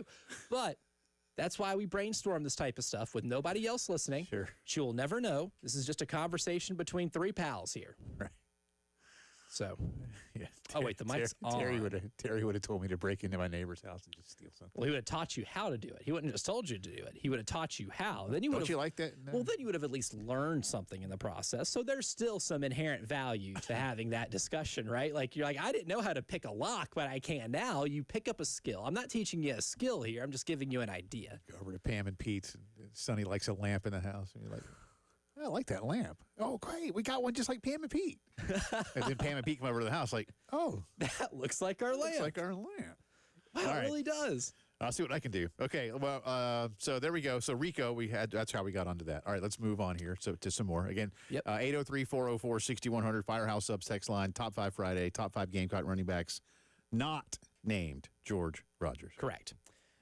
My boy Rocky in Greenville goes Harold Green, Harold Green, Deuce Staley, Deuce, Marcus Lattimore, Marcus. Kevin Long. Kevin Long going old school. All right. That's like it. right. Yeah. Sorry, Kevin Short. You did not make the list. Yeah. Clarence Williams. And Clarence played for the San Diego Chargers. Uh-huh. All right. There you go.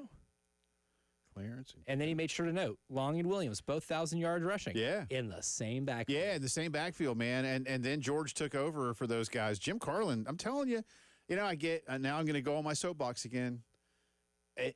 It shouldn't bother me 40 whatever years later, but if someone were to ever ask me what's the single biggest mistake ever made within the Gamecock football program, I would probably say it was firing Jim Carlin. Because Jim Carlin, you had a little dip after George left, and that was pretty much, you kind of knew that might happen, right? And he was so special. But I've often said that one of the main reasons that 1984 team was so good, those were all a lot of, of course, way back in the day, especially Elijah, those were a lot of Jim Carlin recruits that became juniors and seniors. Mm-hmm.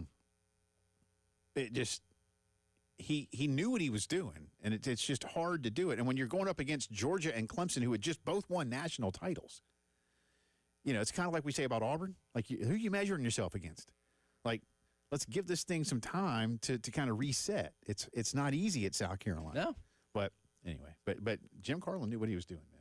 He that shouldn't have happened. All right, a couple more, and then we'll hit a break. Yep. Billy from Blythewood says Marcus Lattimore, All right, Marcus, Harold Green, Harold, Mike Dingle. Dingle. Dingle. There you Dingle, go. Also okay. played for the Bengals. I can read.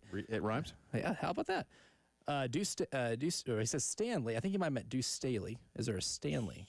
South Carolina running Stanley Pritchett, maybe is who he means. back? Maybe. Billy, we're going to have to ask you to clarify. He could mean Stanley Pritchett, who was very good when he played for the Eagles. Oh, he goes Stanley. They put a comma, and then goes Pritchard. Stanley Pritchett, yes. Yes. So Pritchett, yes, Pritchett. So we'll do that. Yeah, so Stanley Yeah, Pritchett. Stanley from Atlanta. I had classes with him, actually. And then he goes Mike Davis, number 2. So he clarified. Davis, Thank number you, 2. Billy. Thank you. Yeah, Stanley Pritchett. Yeah, great pass-catching running back as well in those Brad Scott offenses. But Stanley had a little bit of time in the NFL. Yeah, he and I had a couple of history classes together back in the day. All right, lots more to get to here on Top 5 Friday. It's the postgame show.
From the Wetzel's Automotive Traffic Studios, I'm Elijah Campbell with 3 accidents or disabled vehicles that are causing some issues on the roadways this afternoon. Starting with one, an accident on Killian Road near I-77, causing some minor traffic backup.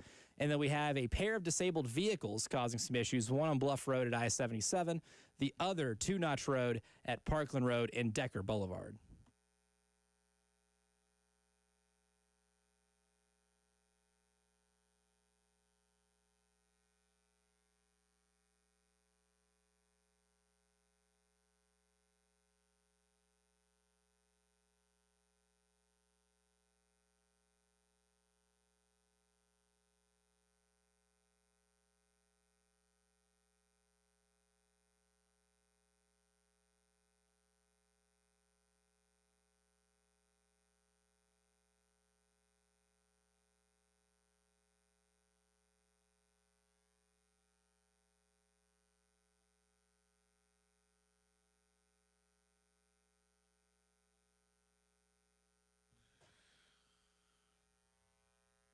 "25 minutes in front of 5 o'clock here on a Friday afternoon, a top 5 Friday afternoon, top 5 Gamecock running backs, not named George Rogers.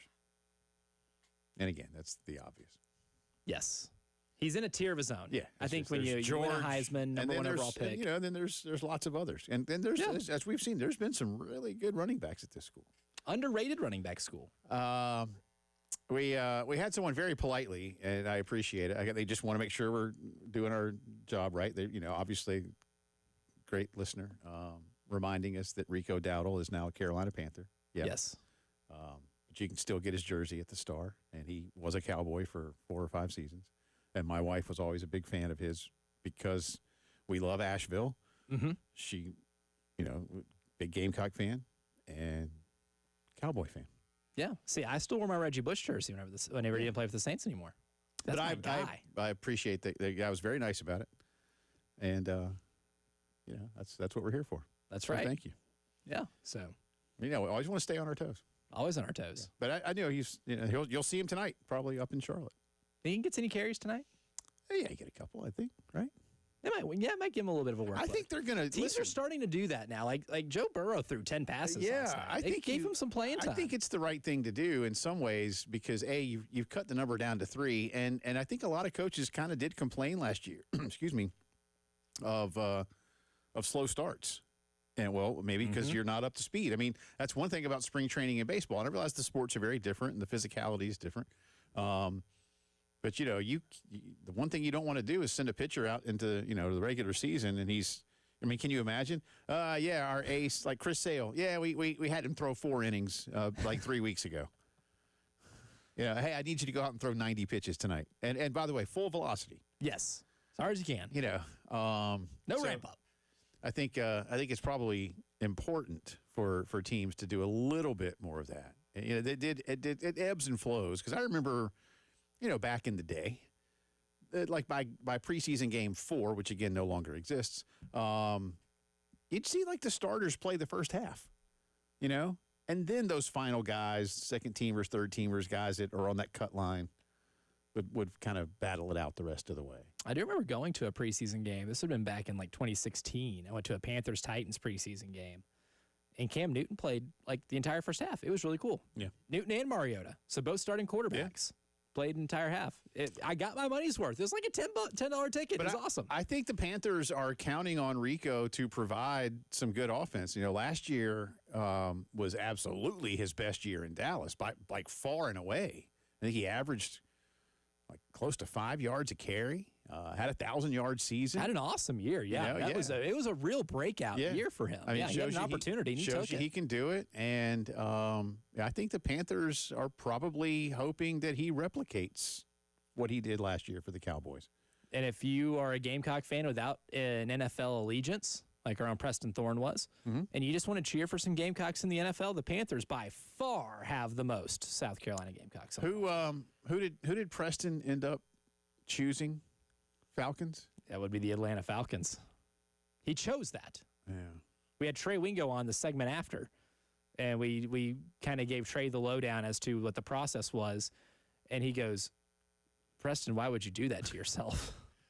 Do you remember the Sports Center commercial when Trey was still at ESPN and it was Jerry Stackhouse? And then Jerry kept laughing at his name. He's like, your name's Trey Wingo?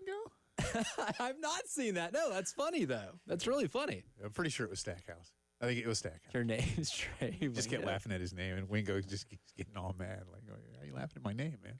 It's funny. All right, so Top 5 Friday. I got a few more on the text line, and then we will switch over to Twitter, and we can go back and forth, and then, we'll try to get a lot of these in and tally. Well, we still have Jay or Nay to do, and we still have some headlines of the day to get you in some more stuff from Gamecock Camp, but having fun on a Top Friday. Again, since you guys are participating, we want to make sure we do it right. And we'll try to come up. Great lists here, too. Try to come up with an actual, voted upon top 5. All right, let's keep going. All right. This one, nameless texter, but we appreciate you, and I love you nonetheless.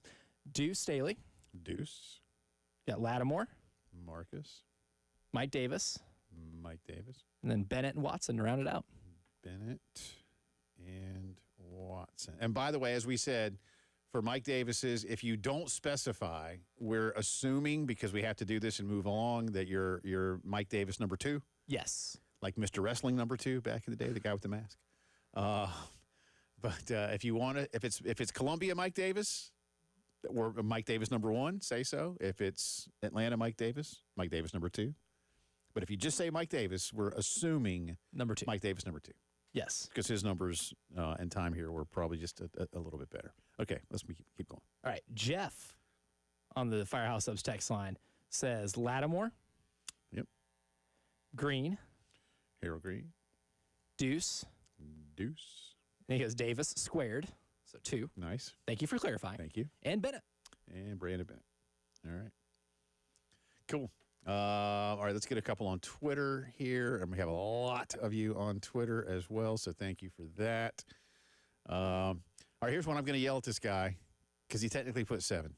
Oh. So he's got number 1, Marcus Lattimore, 2, Harold Green, 3, Deuce, 4, Brandon Bennett, and then he puts 5, Thomas Dendy, Kent Haygood, Mike Davis. All right. As much as I want to put others, I'm going to count Thomas Dendy. That's all I can do. I got to come over here and do a little stuff. Getting a little editorializing a little. Well, that's the first one you put. I can't count 7. That's right. It's top 5 Yeah. Friday. And it's supposed to be a tough list. We're here to make you think. Andrew says Marcus, Harold Green, Mike Davis, number 2. Thank you for clarification. Yep. Brandon Bennett, and Corey Boyd. All right. Corey Boyd's getting some love. He is. Corey Boyd was really good, man. Yeah, Corey good. Boyd could play. Again, that was Andrew. Travis says Marcus, Harold Green, Brandon Bennett, Deuce Staley, and Derek Watson. All right, am I up against a break yet? No, I got a couple more I can get to here. I got a lot. We'll try to do some more of these. If I don't read yours out, don't take it personally, all right? All right, Craig. Hang on, Craig, you sent me 2, but are they the same names? Just different order? Okay, yeah. It looks like it. Looks like Craig just decided to flip Brandon Bennett and Corey Boyd. So he's got Lattimore. Sometimes people's mind change. Sure. Lattimore. Yeah. Edits are that's why they call it a rough draft. Well, here's the good news. We don't count these with like votes in the poll, like the coaches poll or the AP poll, where you get like 25 points for first and 1 point for 25th. Yeah. Everybody gets a point. That's too much math for us. Yeah, I can't. I don't have time for all that. It's Friday, man. I don't have time for all that. But anyway, Harold, Deuce, Brandon Bennett, Corey Boyd. All right. And Bennett. All right. So thank you, Craig. And Steven, our buddy Steven, who hits us a lot, says Marcus. Again, Mike Davis, but with no clarification, means number 2. Number 2. Harold Green, Brandon Bennett. And who did he say? Oh, Kevin Harris. That's only the second Kevin Harris. Kevin Harris, man, that's a hell of a story. I mean, 10-game season, COVID season, coach gets fired, can't find a way to score points, don't want, but he was a consistent Mike part Bobo of that. found a way to create enough to get Kevin. Now, look, I'm not dogging on him because a 1,000-yard season in 10 games is still a 1,000-yard season in 10 games. That's averaging 100 yards a game. But I think he had 2 games where he went over 200 yards. Woo. Am I right about that? You might be right. I think We'll double check his stats. Check the game log. Here. We'll double check his stats. College Football Reference is your friend. Yeah. And then let's see. One more real quick here. Robert says Marcus Lattimore. Has anybody not said Marcus, by the way? Corey Boyd, Mike Davis, 2. Thank you. Rocket Sanders. Is that our first Rocket? Wow, it is, man. It might be. It is. Only the 1 year, so I guess there's not going to be a whole lot. But it was a really good year. And Deuce. All right, there you go. Okay, we'll tally a few more up during the break. We have Jay or Nay coming up, but continue to send them in. Top 5 Gamecock running backs not named George Rogers. That's today's Top 5 Friday list. It's the postgame show.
Welcome back in. 12 minutes in front of 5 o'clock here on a Friday afternoon, a Top 5 Friday. Jay and Elijah with you. Coming up next hour again, 5 o'clock headlines, our Gamecock Notebook at 5:15. Get into a few things that happened at camp today, or practice, however you want to label it. August camp. But an open period this morning. I saw some of the video. See the Donovan Murph one-handed catch. Yeah. And, Nick Harbor. Pretty cool. Nick Harbor is a really large young man. And he runs really fast. He really does. Don't know if you've heard. But, again, some of the stuff that was available for filming was just kind of solo drills and things like that. They were indoors today. So they wanted you, but they showed out. You still got to catch the ball. yeah, exactly. There's still an element to needing to catch the ball thrown to you. If they're going to have some spectacular stuff. Some would say that's the most important part of being a wide receiver. I kind of think it is, man. I kind of think it is. All right, a couple more real quick on the text line. Absolutely. And then we'll do today's Jay or Nay. All right, Jacob says, number 1, Demetrius Summers. Number 2, Demetrius Summers. Wow. That's a, by the way, we just had one of those online too on Twitter. So that's 2 for Demetrius. That's good for him. 2, Kenny Irons. Kenny Irons. Hadn't thought about him, but he's all right, man. This is our most unique list. Okay. 3, Marshawn Lloyd. Marshawn was all right too. Okay. You got to get ready to keep writing. Number 4, Jarvis Giles. So I think this is someone who is just having some fun with guys that could have been. But all right. That's right. Hey, good for you, man. But they're making the list. Yeah, good for you. We take submissions. That's right. Mike Davis, number 1. Okay. And he's specified. He's specified. That's good. It is the original. That's what that is, man. Sometimes the original hits just a little differently. All right. You want to do J or Nay? You got one more.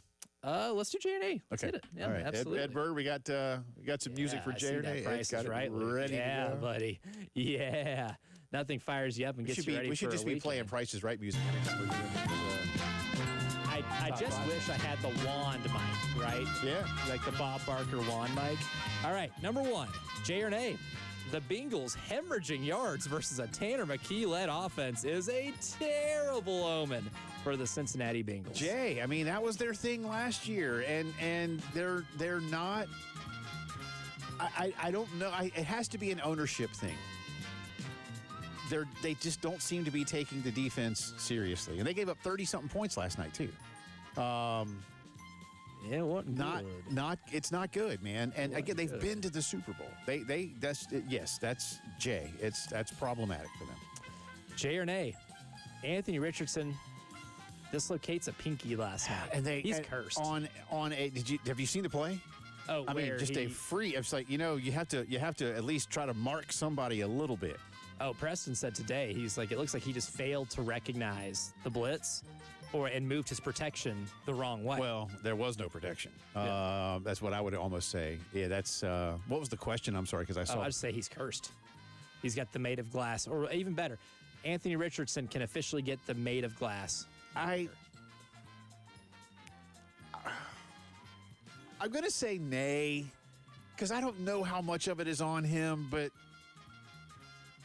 the right answer is probably Jay, but I'm going to say nay because I just don't want to believe in that kind of thing. Does that make sense? Yes. I'm pulling for that I kid. appreciate your optimism. I'm pulling for that because there's a lot of doubt of whether or not he can be I'd have the guy. I'd have stayed in college. I know sometimes I say but maybe I'd have stayed in college. Yeah. Just get better. But would it have mattered down there? I don't know. J or Nay. Chargers All-Pro left tackle Rashawn Slater out for the year. This is what will keep the Chargers out of the playoffs. Ooh. Nay, I look, he's one of the 5 best in the league? I think so. Yeah. But I don't think it keeps him out of the playoffs. Is it over the course of 17 games worth a win or two? Perhaps. Because I think this year, the way Jim Harbaugh coaches and with what Herbert can do, and I feel like I need a Pepto saying this as a Broncos fan, I think that Charger team is probably ready to challenge the Chiefs. Based on what the Chiefs did last year, I think they're ready to challenge the Chiefs. I'm not sure my Broncos are yet, but I think Harbaugh is. I'm not saying they will, but I'm saying I think they're ready to. So this might hurt them in that respect. But I still think they could be a playoff team. It could. It hurts what the identity of their team is, which is. But that matters a lot, man. I mean, there's 32 starting left tackles in the NFL. You lose one, it matters. It's a pretty colossal loss. That's tough. JRNA, the Milwaukee Brewers, the hottest team in baseball right now. Best record in baseball. Is the real National League favorite, not the Phillies, not the Dodgers, not the Mets. Okay, well, you know what I'm getting ready to say, right? I'll happily say Jay over the Phillies and the Metropolitans. But what about the reigning World Series champions? Listen, that's where it gets really interesting. That's where the question gets intriguing. Milwaukee's the Brewers have had some good seasons and then flopped in the postseason. Yeah, that's the thing. I don't trust Milwaukee in the postseason. I trust Dave Roberts and the Dodgers in the postseason. I don't trust the Mets in the postseason. Not that I should. Phillies, I think, could be ready, but the Dodgers are still the best team in the National League. I know the Brewers have the best record in baseball, but they are not. They're not. No. So nay. That's fair. I would agree with that. Dodgers. I'd agree with that. So we'll see. All right, good stuff, man. All right, so keep sending them in. Top 5 Friday, top 5 Gamecock running backs not named George Rogers. Headlines of the day, Gamecock Notebook, drive around the SEC, all still to come.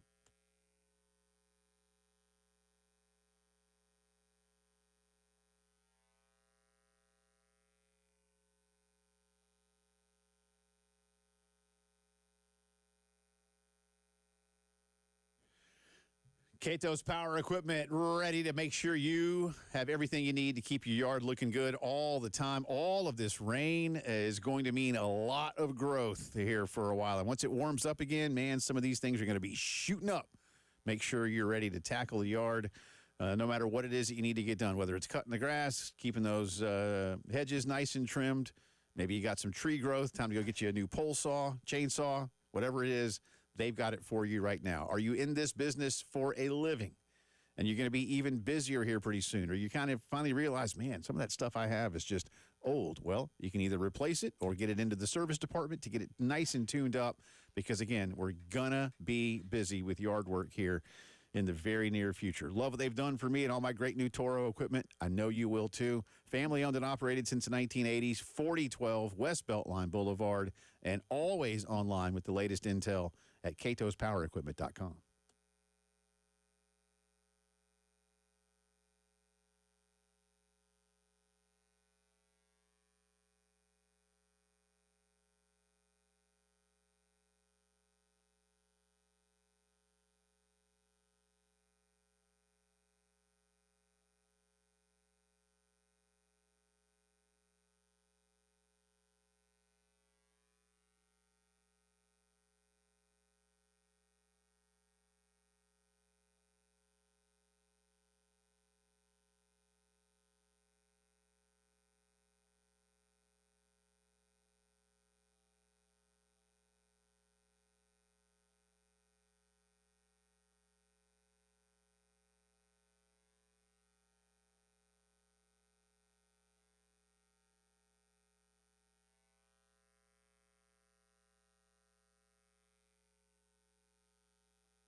From the Wetzel's Automotive Traffic Studios, I'm Elijah Campbell with a couple of accidents to get to. They're causing some issues on the roadways this afternoon, starting with an accident that's got the 2 left lanes blocked.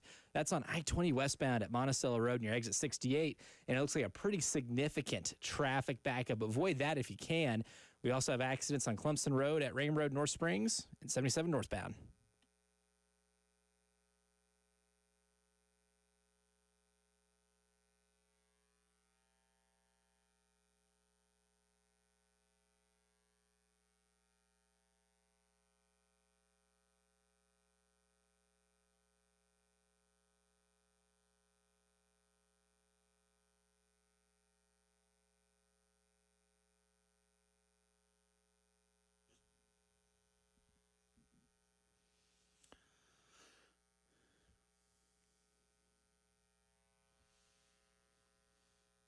It is 5 o'clock news time here on a Friday. Welcome back in. It's also the final hour of the post-game show along with Elijah Campbell. I'm Jay Phillips, Ed Bird at Master Control. Terry Ford is enjoying some time away with his family. We've been talking a lot about Carolina running backs today on our Top 5 Friday segment, which we've done throughout the afternoon.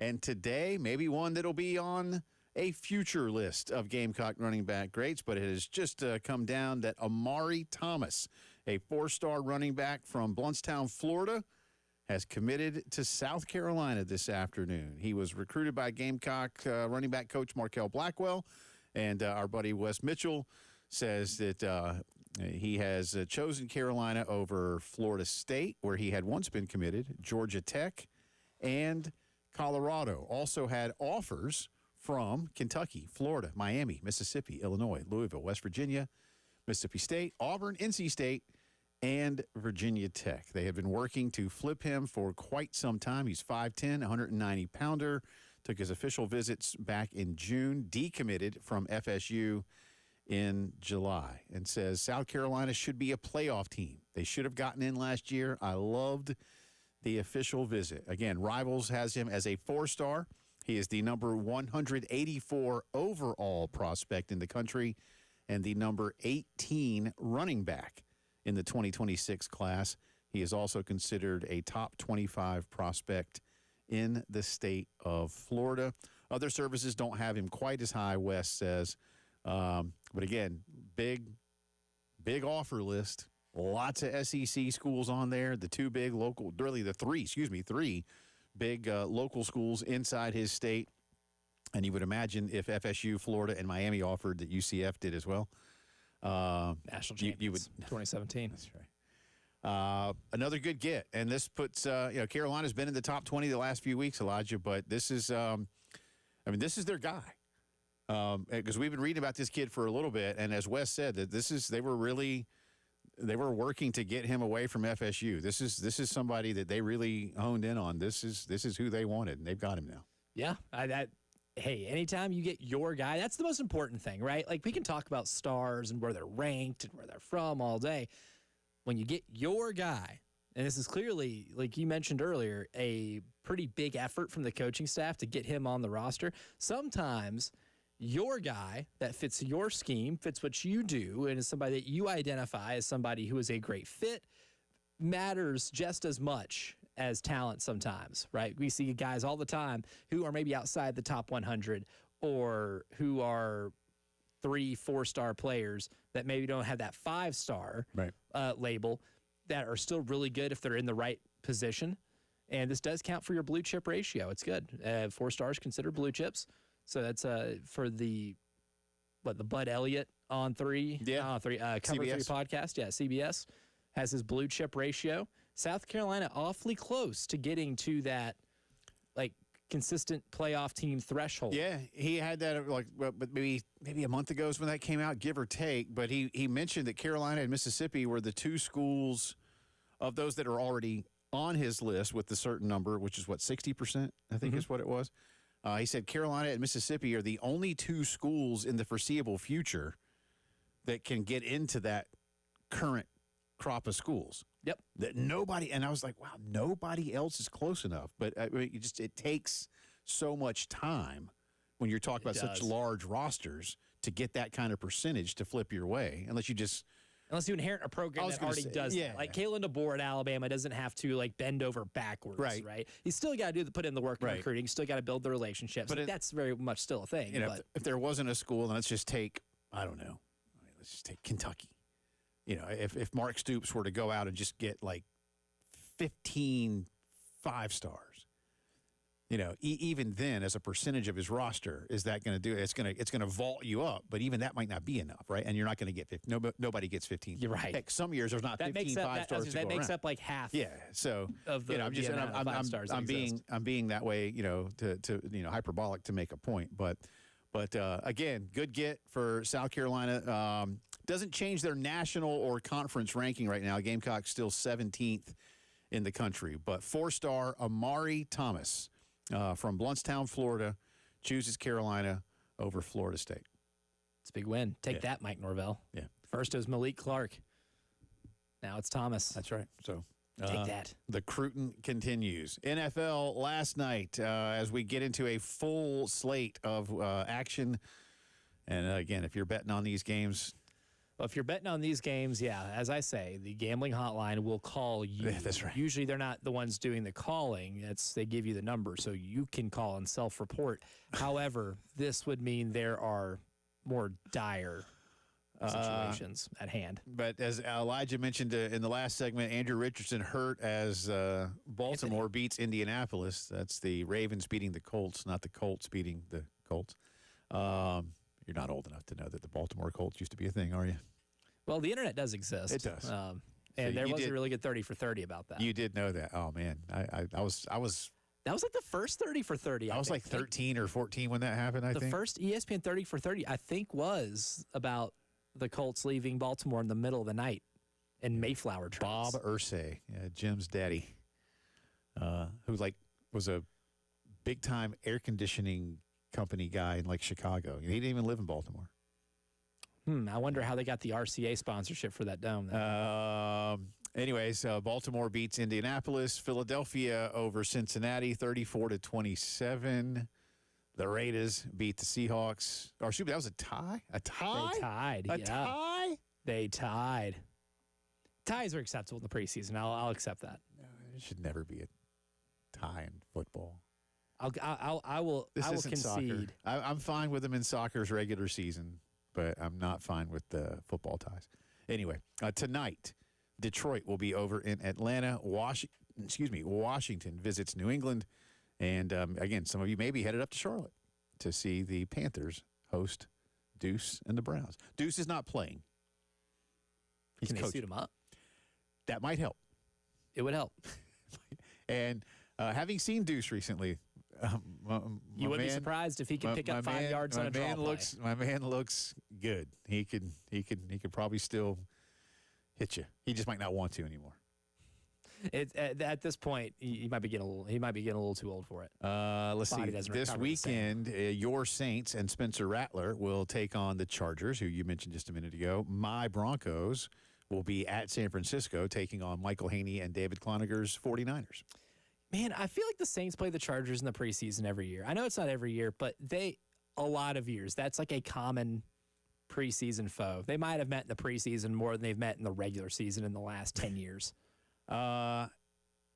Over, under, pass attempts, Spencer Rattler, 12.5?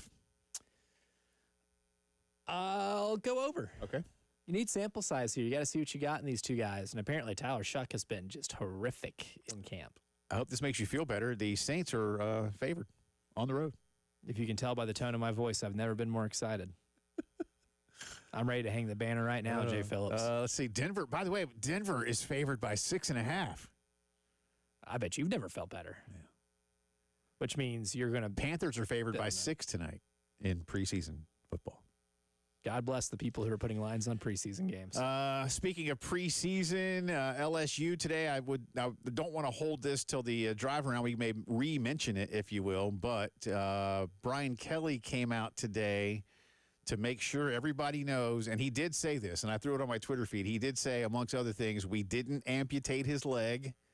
Okay. Because apparently LSU fans were in an absolute meltdown 2 days ago. Garrett Nussmeier aggravated the patellar tendon in his knee, and so he's dealing with tendonitis. But he will not, according to his head coach, be missing any major time. There was a regularly scheduled news conference with Joe Sloan, the OC, but Coach Kelly wanted to come in and just say there was nothing severe. Everything was overblown. He said he more than likely planted it the wrong way and that he'd already been dealing with some chronic tendonitis in that knee. Quote, "It's not torn. There's no fraying. There's none of that. This is pre-existing. There's nothing to see on film with it. He aggravated it a little bit, but he's good to go. It's not a serious injury. Guys deal with tendonitis virtually every day in life." I watched the whole thing. It was like 3.5 minutes. You may be surprised. I think I believe him. Should I? Brian Kelly and believing something he says in terms of sincerity have kind of become a budding rivalry between those two entities there. But I think I would. I look, it's not going to be difficult to tell if you aren't giving the whole truth. Yes. Now, here's the thing, too. Why would he lie about the availability of Garrett Nussmeier? I understand what some people might say. It's like, oh, well, if you can't play for the Clemson game, then Clemson can't prepare for the backup quarterback. Trust me, they'll prepare for everybody. Yeah. These college programs, pretty thorough in the preparation of games. It wouldn't make much sense to lie about it if he then didn't play all year, because then you kind of set like this precedent in your media market with your fan base that you can't be trusted. There might be a way now. If he was really hurt and he couldn't play, at least in the Clemson game, maybe not out for the year, but maybe missing the first couple weeks of the season, I think we'd see a little bit different of approach. Say, hey, we're taking it day by day, so, something happened in practice. There's different ways to underplay it. I think the way he underplayed it probably is more in line of somebody who says, yeah, I mean, he's not feeling 1,000%, but good enough to be able to not be worried about it. Everything he said sounds plausible. And you and I touched on this yesterday. And again, Coach Kelly came out this morning and said these things. Again, you can find, I put it on my Twitter feed, Matt Moscona. I just retweeted Matt Moscona, honestly, but it's like 3 minutes that he was there in front of the media in Baton Rouge. But you and I talked about this yesterday. The game is 3 weeks from tomorrow afternoon. Or tomorrow night, I guess. It's a night game. But so 3 weeks away. You sit him for a week. This is a veteran quarterback with an amazing pedigree.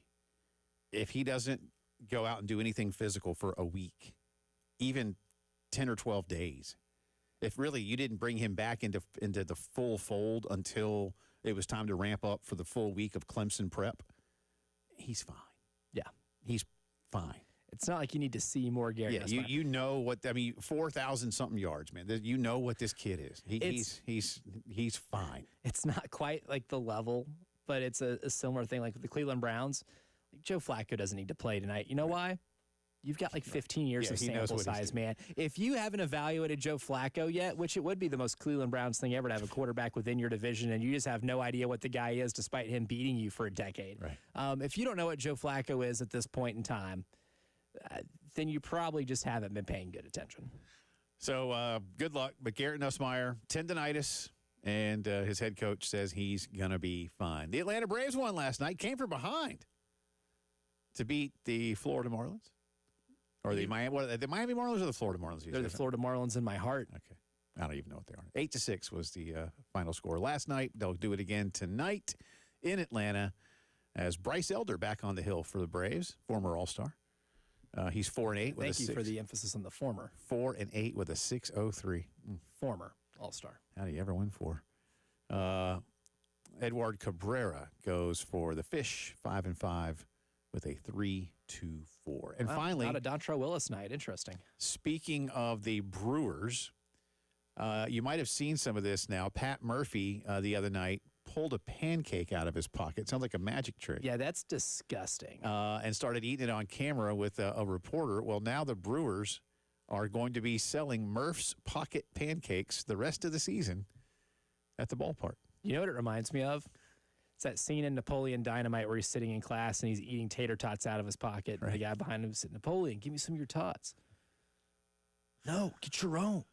He went on to eat his pancake in a post-game news conference and says he's also had waffles and pizza in his pockets. Oh, why? He asked how he did not stain the pockets with pizza, and he says if it's cold pizza, you fold it up. You can eat it during the game. And then when I wear a hoodie, I have the pocket right here, and it's full of crumbs.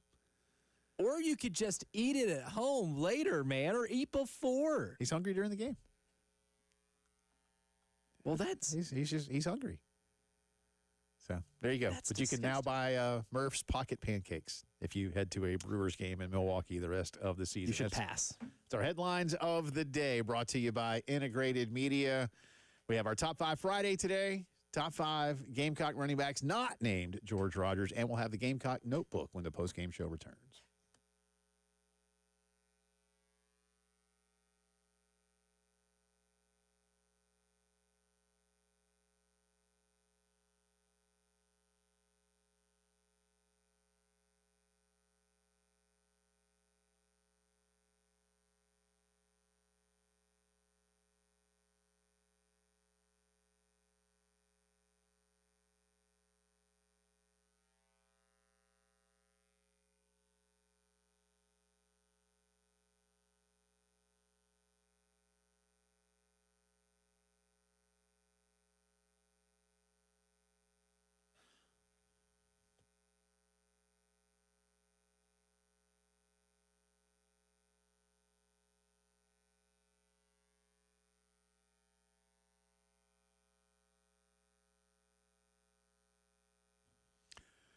Guys not feeling like yourself as you're getting older, wondering why, thinking, I don't think this is the way it's supposed to be, whatever it might be, weight room, bedroom, boardroom, whatever room. Don't wait for it to change or go away. Instead, do what a lot of guys have done around these parts. See Dr. Dan Balknight and his team at the Men's Clinic. You'll get a one-on-one consultation, gets to the root of the issues by getting to know you. What's not happening for you? What was happening for you? Whatever it might be that you are concerned about, they'll get to the bottom of it. No such thing as a one-size-fits-all treatment at the Men's Clinic. And again, don't be embarrassed. Some of these things can be very sensitive to discuss. The staff at the Men's Clinic understands that, but these are experts in healthcare for men dedicated to making you feel like yourself again. Do it for yourself. Do it for your family. 803-875-MENS. Online, themensclinicsc.com.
Welcome back in. Sorry, almost did it. I don't know why. You're still out. Are you I still don't know on why. this? This is still a thing? I don't know. Welcome back in. The post-game show rolls on here on a Friday. I mean, that's not the worst, I guess, slip-up anyone's had today. I had a depth chart slip-up at the very end of the early game this morning. Instead of what instead of chart, I accidentally set it to where it sounded like you replaced the C in chart with an S. Oh, yeah, got you. Yeah, unfortunate slip up. Not the cleanest handoff in the backfield. Well, we do talk a lot, and it's sometimes you can't. You try. You try. You do your best. and sometimes something comes out the way you don't want it to. I think I confused a buddy of mine. He said, "Sorry, Jay, just tuned in. What happened to George Rogers?" Nothing happened to George Rogers. George Rogers is not on this topic list because everybody would put George Rogers number one because he is, without question, the best running back South Carolina did. I'll tell you what happened. He was too good. Yeah, he's too good. Although I will say, I think it's pretty obvious who's going to win this thing. Oh, well, who's going to be the most popular one? Yes. Although I guess there was the one guy that didn't put him on there, right? Just that we had the one guy who was being clever. The best list so far. I appreciate the clever attempt. I love creativity. Yeah. I love being unique. I don't know if he really believed all of the choices that he put in. But it's what makes you you. That's right. And I appreciate that. And again, shout out to the guy who reminded us about Rico Dowdle, even if we already knew, but he didn't want to hear that Rico used to be a Cowboy. I just want to normalize wearing jerseys or owning jerseys of players that just don't play for them anymore. Sure. I mean, it happens, man. It does. I don't have one, but I have a Dale Murphy jersey. I don't have an actual. I love a jersey. Jerseys underrated. But Murph ended up playing for the Phillies and the Rockies. If I ever the day Murph got traded to the Phillies was one of the worst days of my life, man. That doesn't include like family. How bad? And you know what? He was almost like family, so it really was still kind of the worst days of my life. How bad would you hate me if I brought you in a Dale Murphy Phillies jersey? Considering I have zero hate for you now, you would instantly fulfill every bit of hate that I could have for you. Does that answer your question? Yes. Because I don't hate you now. Because that would be a fun vest to make you have to wear that. Oh no. I still at one point. Here's the thing. I lost our College World Series challenge. I'm owing an Arsenal jersey that I don't have to wear. I won't let that one slip. I will be responsible. I would likely, depending upon any kind of bet that was made, and I were the loser and had to wear a Phillies Dale Murphy, which just in and of itself sounds, just saying those kind of things just sounds horrible. Would you rather? But what I would do, I'd put a caveat on the wager that if I were to lose and be forced as the loser to wear that once the requisite amount of time had passed, that I could then burn said jersey. Well, instead of burning it, because then I'd have been the one who purchased it. If we're going to ruin it, we will do so by making you rip it off on the live stream, Hulk Hogan style. Whatever it takes to destroy it for good, so that no one else could ever wear it again. Yes. Okay. Or you could just do what Ford would do and go steal somebody's, and that way you wouldn't have to pay for it. I might have to consult him. Not just a hat rack. Might have to consult him. A couple more before we get to a little bit of Gamecock camp news. Not a whole lot to report today, by the way. But there was an open section of practice, and Chris Clark has a report that I want to touch on in just a second. But Robert hits us. Top 5 Friday. Again, top 5 Gamecock running backs not named George Rogers. Marcus Lattimore. He's got Corey Boyd. He's got Mike Davis, number 2. Again, thank you for the specificity on Mike Davis, number 2. Rocket Sanders. Don't have a whole lot of Rockets. Again, only the 1 year. And he's got Deuce. And Very Enrique, nice. Who has a picture of Jerry Garcia. Nice. Yeah. Really. By the way, tomorrow, I think it looks like Jerry Garcia. Hang on, let me make sure. Maybe it's Jimmy Buffett. No, that's Maybe Jimmy it's Buffett. Enrique. No, it's Jimmy Buffett. For a second, I thought it was Jerry. If you see that's that, a young Jimmy Buffett photo. Yeah, I thought it was Jerry, but now I see that it's Jimmy. Sorry, Enrique. Well, I'm not sorry. I love Jerry. But tomorrow, by the way, 30 years that we lost Jerry. Wow. 30 years tomorrow. I can tell you exactly where I was, and I will do so later. Enrique says Lattimore, Deuce, Classic. Harold Green. More Harold. Let's see, Thomas Dendy and Derek Watson. All right, there we go. So we'll give you some results here in just a little bit. Chris Clark, again, today was a chance for media to be down there a little bit early this morning, kind of an open session, a lot of receivers going through drills, really a lot of solo work, not a whole lot of, defense. But if you've seen some of the video now, Donovan Murph had a really nice one-handed catch as he was going out of bounds, really grabbed, tucked, stayed in, and looks the part. Chris said that he really felt Donovan Murph was the most physically prepared freshman in this receiving corps, and he's the one who didn't get to go through spring ball. Which makes sense. And he reclassified. Right. He should be a senior in high school. Yeah, he's young still. And he, as Chris says, he was impressive, yes, running routes on air, but he looked good doing it. Chris says he has the size and is sudden as a route runner, able to threaten vertically while snapping off shorter routes to the sideline, has excellent hands, displaying them during drill work with a one-handed snag, as I said, on an out route. He says, we do need to temper expectations because the team's not even in pads, and Murph will have some catching up to do in terms of learning the offense, but he looks like everything the staff thought he would be so far. And again, saw Nick Harbor do a couple of things as well. Again, how much you take from, I think Chris makes the best point right there, Elijah, is that you're doing this against air. So, okay, great. You looked the part. How do you do it? I'm going to be anxious to see what kind of steps Nick Harbor has taken. I mean, we all are, and anxious may not be the right word, but curious, interested, whatever, to see just how far he's come in a season and in a year, a school year, where he forewent going on the track team. Because part of why he came to South Carolina is this university's willingness to let him do both. Because he obviously is someone who ultimately would like to be part of Team USA and have an opportunity to be a runner at the highest levels at World Championships and obviously the Olympics. And let's face it, we're less than 3 years away from the Olympics being in Los Angeles. Whether he's ready for that at his age, I don't know.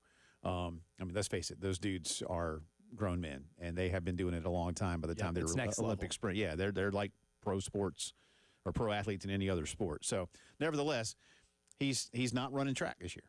And focusing only on football should make a difference. And we won't know until he plays a few games to see. But we've seen those flashes, right? Now do we see the consistency? Because that is what has to come next. Yeah.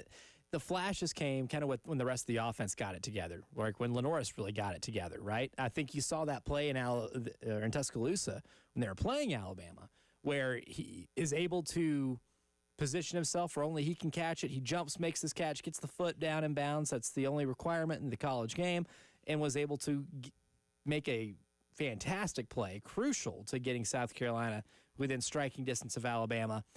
And then you saw him like late in the year become a really good threat down the field. You started to see a little more of what maybe the promise was in terms of being that downfield threat, the vertical threat against a defense. You saw a lot more of that. And I think once you saw that consistency a little bit in the last 6 weeks of the season, you expect for there to be a jump, especially when he gets to partake in the spring as well. Right. That helps out a ton. Like, if there's going to be a Nick Harbor breakout year, this is the one.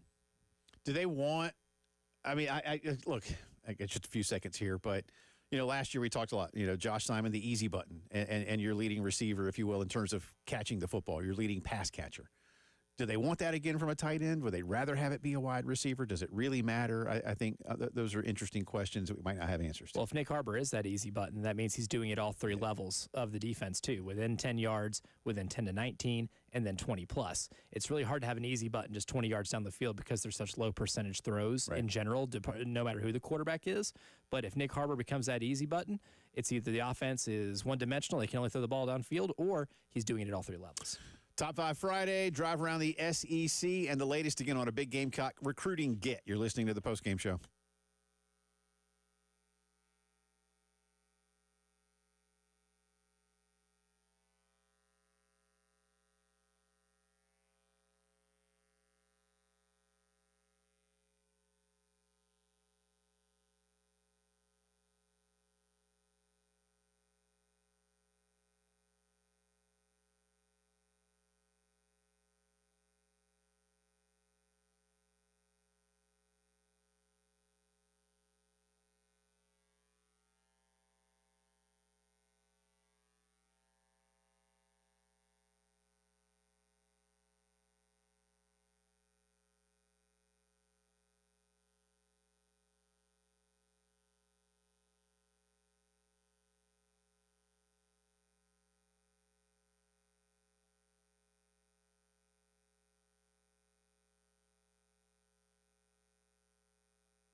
From the Wetzel's Automotive Traffic Studios, I'm Elijah Campbell with many accidents to get to you. They're causing issues on the roadways, starting with one on Clemson Road at Rame Road in North Springs, Columbia Highway at Charter Oak Road and St. Peters Road, DeQuincy Newman Freeway northbound at Fontaine Road, Faro Road, two of them, Faro Road Highway 555, one at Parkland Road, the other at Jenkins Brothers Road. Also have one on 77 northbound just after the Killian Road exit 22, Old Hilton Road at Chapin Road, and lastly one on Turkey Farm Road at Wilson Boulevard.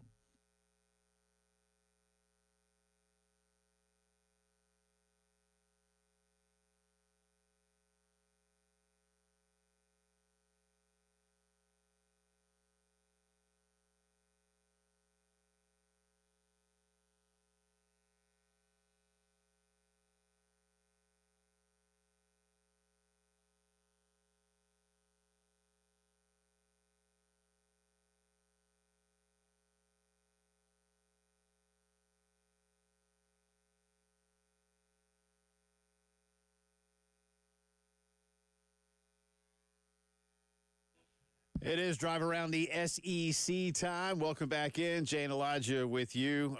Thank you to all who are participating in Top 5 Friday. I've tried to tally these up as quickly as I can during the commercial break. We got a lot of them still to go, so we'll do a few of these on the air. But let me get to a couple of things. Once again, if you have not yet heard, big recruiting get today for South Carolina. Gamecocks picking up four-star running back Amari Thomas from Bluntstown, Florida, choosing the Gamecocks primarily over Florida State, with Georgia Tech and Colorado also on his list, but offers from several ACC and SEC schools, a couple of Big 12s in here too, West Virginia amongst them, but Virginia Tech, Florida, Miami, Kentucky, Mississippi, Auburn, Mississippi State. A lot of schools after this young man. 5'10", 190-pounder. Rivals says he is the number 184 overall prospect in America, the number 18 running back, and the number 25 overall prospect in Florida for the 2026 class. And once again, this is somebody that they very much wanted. This was their guy. He had been committed to Florida State, took his visit to both Tallahassee and Columbia earlier this summer, but and had initially been committed to FSU. But South Carolina really continued to work this young man because they felt this was their guy. And today they get him. Now, Elijah Campbell, you got to hold on to him because it's still July. And if FSU wanted him real bad and he's from Florida, chances are good that this is not a battle that is done just yet. We shall see. If the modern college football landscape has taught us anything, right, it's that the commitment to go to a school in high school before, when you still have like a year or so before you have to enroll, yep, is the equivalent of committing to what you're going to have for dinner at 5 a.m. Right. That can very well change. To say, and maybe a week later. What sounds good at 5 a.m. when you wake up, might not sound as good when someone says, "Hey man, you just want to go to get a pub sub," and you're like, "Oh yeah, well, on second thought, yeah, I do like pub subs. They are very good. Big fan. They are big fan." Mentioned this in the top of the hour news, but if you missed it, Garrett Nussmeier, LSU quarterback, a couple days ago. Again, the interwebs went crazy, at least with LSU fans, because there were fears of a major knee injury that would keep him out of the season. That is not the case. And today, ahead of a scheduled news conference with Joe Sloan, who is LSU's offensive coordinator, Brian Kelly came into the room, spent about three or 4 minutes with the assembled media, and said, "No, nothing bad." He said, quote, "It's not torn. There's no fraying. There's none of that. This is pre-existing. There's nothing to really see on film with it. He aggravated it a little bit, but he's good to go." Basically, it being some tendonitis in the patellar tendon that he has dealt with in the past. He said he probably just planted it the wrong way and aggravated it.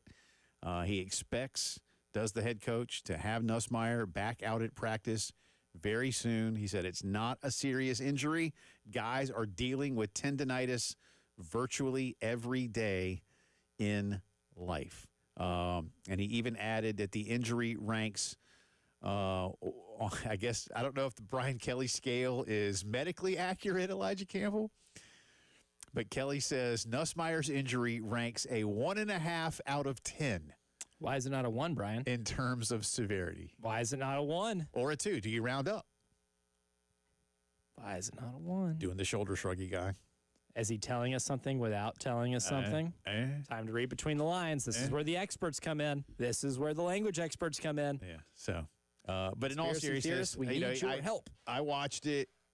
It all his body language and everything makes all of this seem perfectly plausible.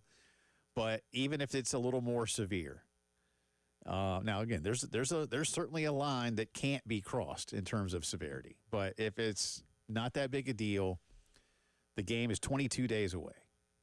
You know what this young man, we said it already today, but I'll say it again. You know what this young man's all about.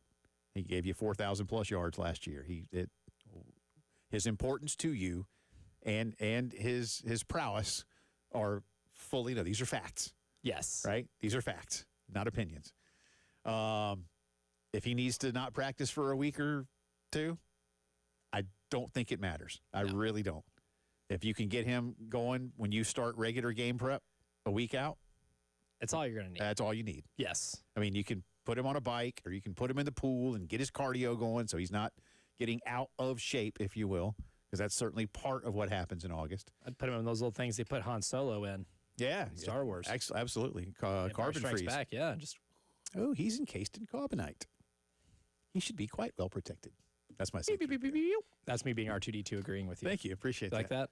So there you go. A couple of quick notes in the SEC. But today, Top 5 Friday, top 5 Gamecock running backs not named George Rogers. Because, again,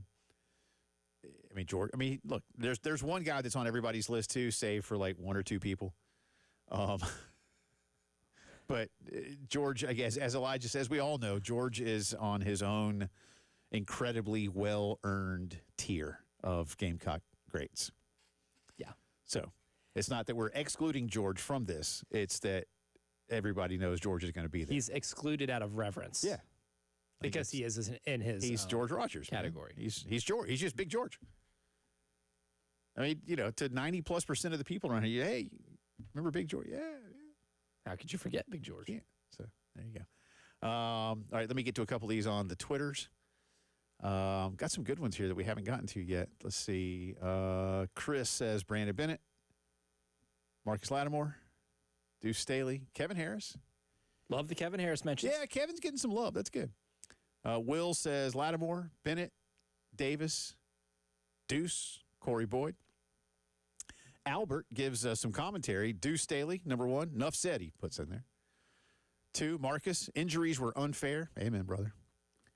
3, Brandon Bennett, 4-year workhorse. Man, Brandon was fun.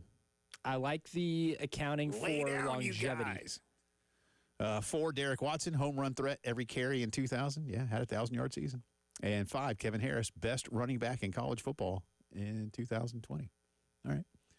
Our boy John, Marcus, Brandon, Deuce, Rocket, and Kevin Harris. John is going to some recency bias. I like it. I do too. Moody, Lattimore, Bennett. He's going old school. Cadillac, Steve Wadiak. All right, man. Kent Haygood. And then Rocket Sanders, only because he set off an earthquake against Mizzou. He did. That's a good thing to have on your resume. Yes. When it comes to football, if you set off an earthquake doing anything else, probably not looked at with the same reverence. And Carolina fans, don't ever say that Clemson fans can't be nice. Caleb hits us and says, Lattimore, Lattimore, Lattimore, Lattimore, Lattimore. I'm a Clemson fan, but I loved watching that dude carry the ball. I don't even matter who you're a fan of. If you were watching those South Carolina teams, you immediately knew who the guy was. Yeah. And a lot of you, like Josh put, let's see, Marcus, Deuce, Derek, Harold, and Mike Davis, the second one. Franklin did the same thing. Mike Davis, second of his name. Lattimore, Deuce, Harold, and Bennett. So thank you again. We asked for specificity there. Second of his name. And there's a guy on here that's just named that guy, and he only put Lattimore. So he didn't even want to do 4 others, just Lattimore. So there you go. All right, that's what I've got on Twitter. You got a few more you want to get to? I need to tally yours up here. Actually, I need to do Phil. Oh, did I say Phil? He put both. I did do this one. Phil says Lattimore. Let me do this last one on Twitter. Both Mike Davis. Deuce, Derek, and both Mike Davises. All right. I love it. Okay. All right, what you got? All right, Casey and Gilbert says Marcus Lattimore. Yep. Mike Davis. Yep. Rocket Sanders. Rocket. Hang on, where's Rocket? Rocket. Yep. Rico Dowdle. Rico. He says, all I've got is a top 4. Sorry, but after this year, I'll be adding 1 running back. and his name is Rasul Faison. Ooh, okay. Hope you're right, man. I love calling the shot. Hope you're right. All right. Confidence is high. Nameless texter says Marcus Lattimore, Yep. Ryan Brewer. Ryan Brewer. That's our first Brew. Oh, way to go, Brew. You made it, man. He did it. Deuce Staley, Deuce. Mike Davis, number 2. 2. And Turman. Docus Turman. Oh, yeah, Docus Turman from, he's from Georgia. I can't remember what town. Yeah, he was, you know what? Okay. Wouldn't have thought of him, but all right. That's a good deep dive. That is the first one. Yeah. Matt says Lattimore. Yep. Brewer. Oh, another Ryan. Getting another one. Brew, man. That's double the votes. Deuce. Deuce. Summers. Me. And then Corey Boyd. And Corey. All right. Got any more? Oh, yeah. Oh, Another we got a nameless lot more. texter. Okay. Lattimore. Yep. Deuce Staley. Yep. Brandon Bennett. Where's Brandon? Rob DeBoer.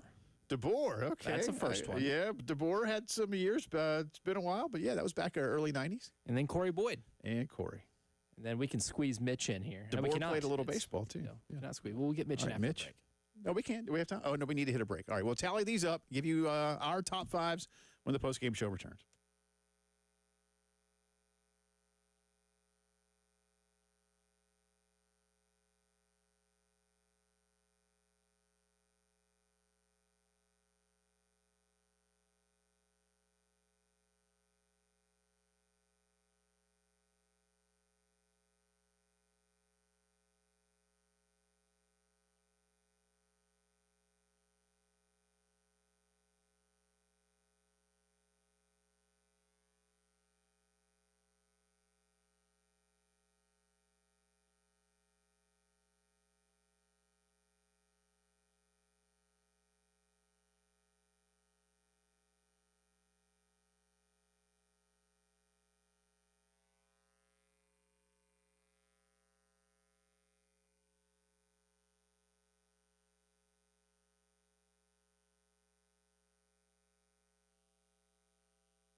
All right, 11 minutes in front of 6 o'clock on this Friday. Welcome back in. By the way, we've been so busy today, which is great. Thank you. Thanks again to Langston for joining us.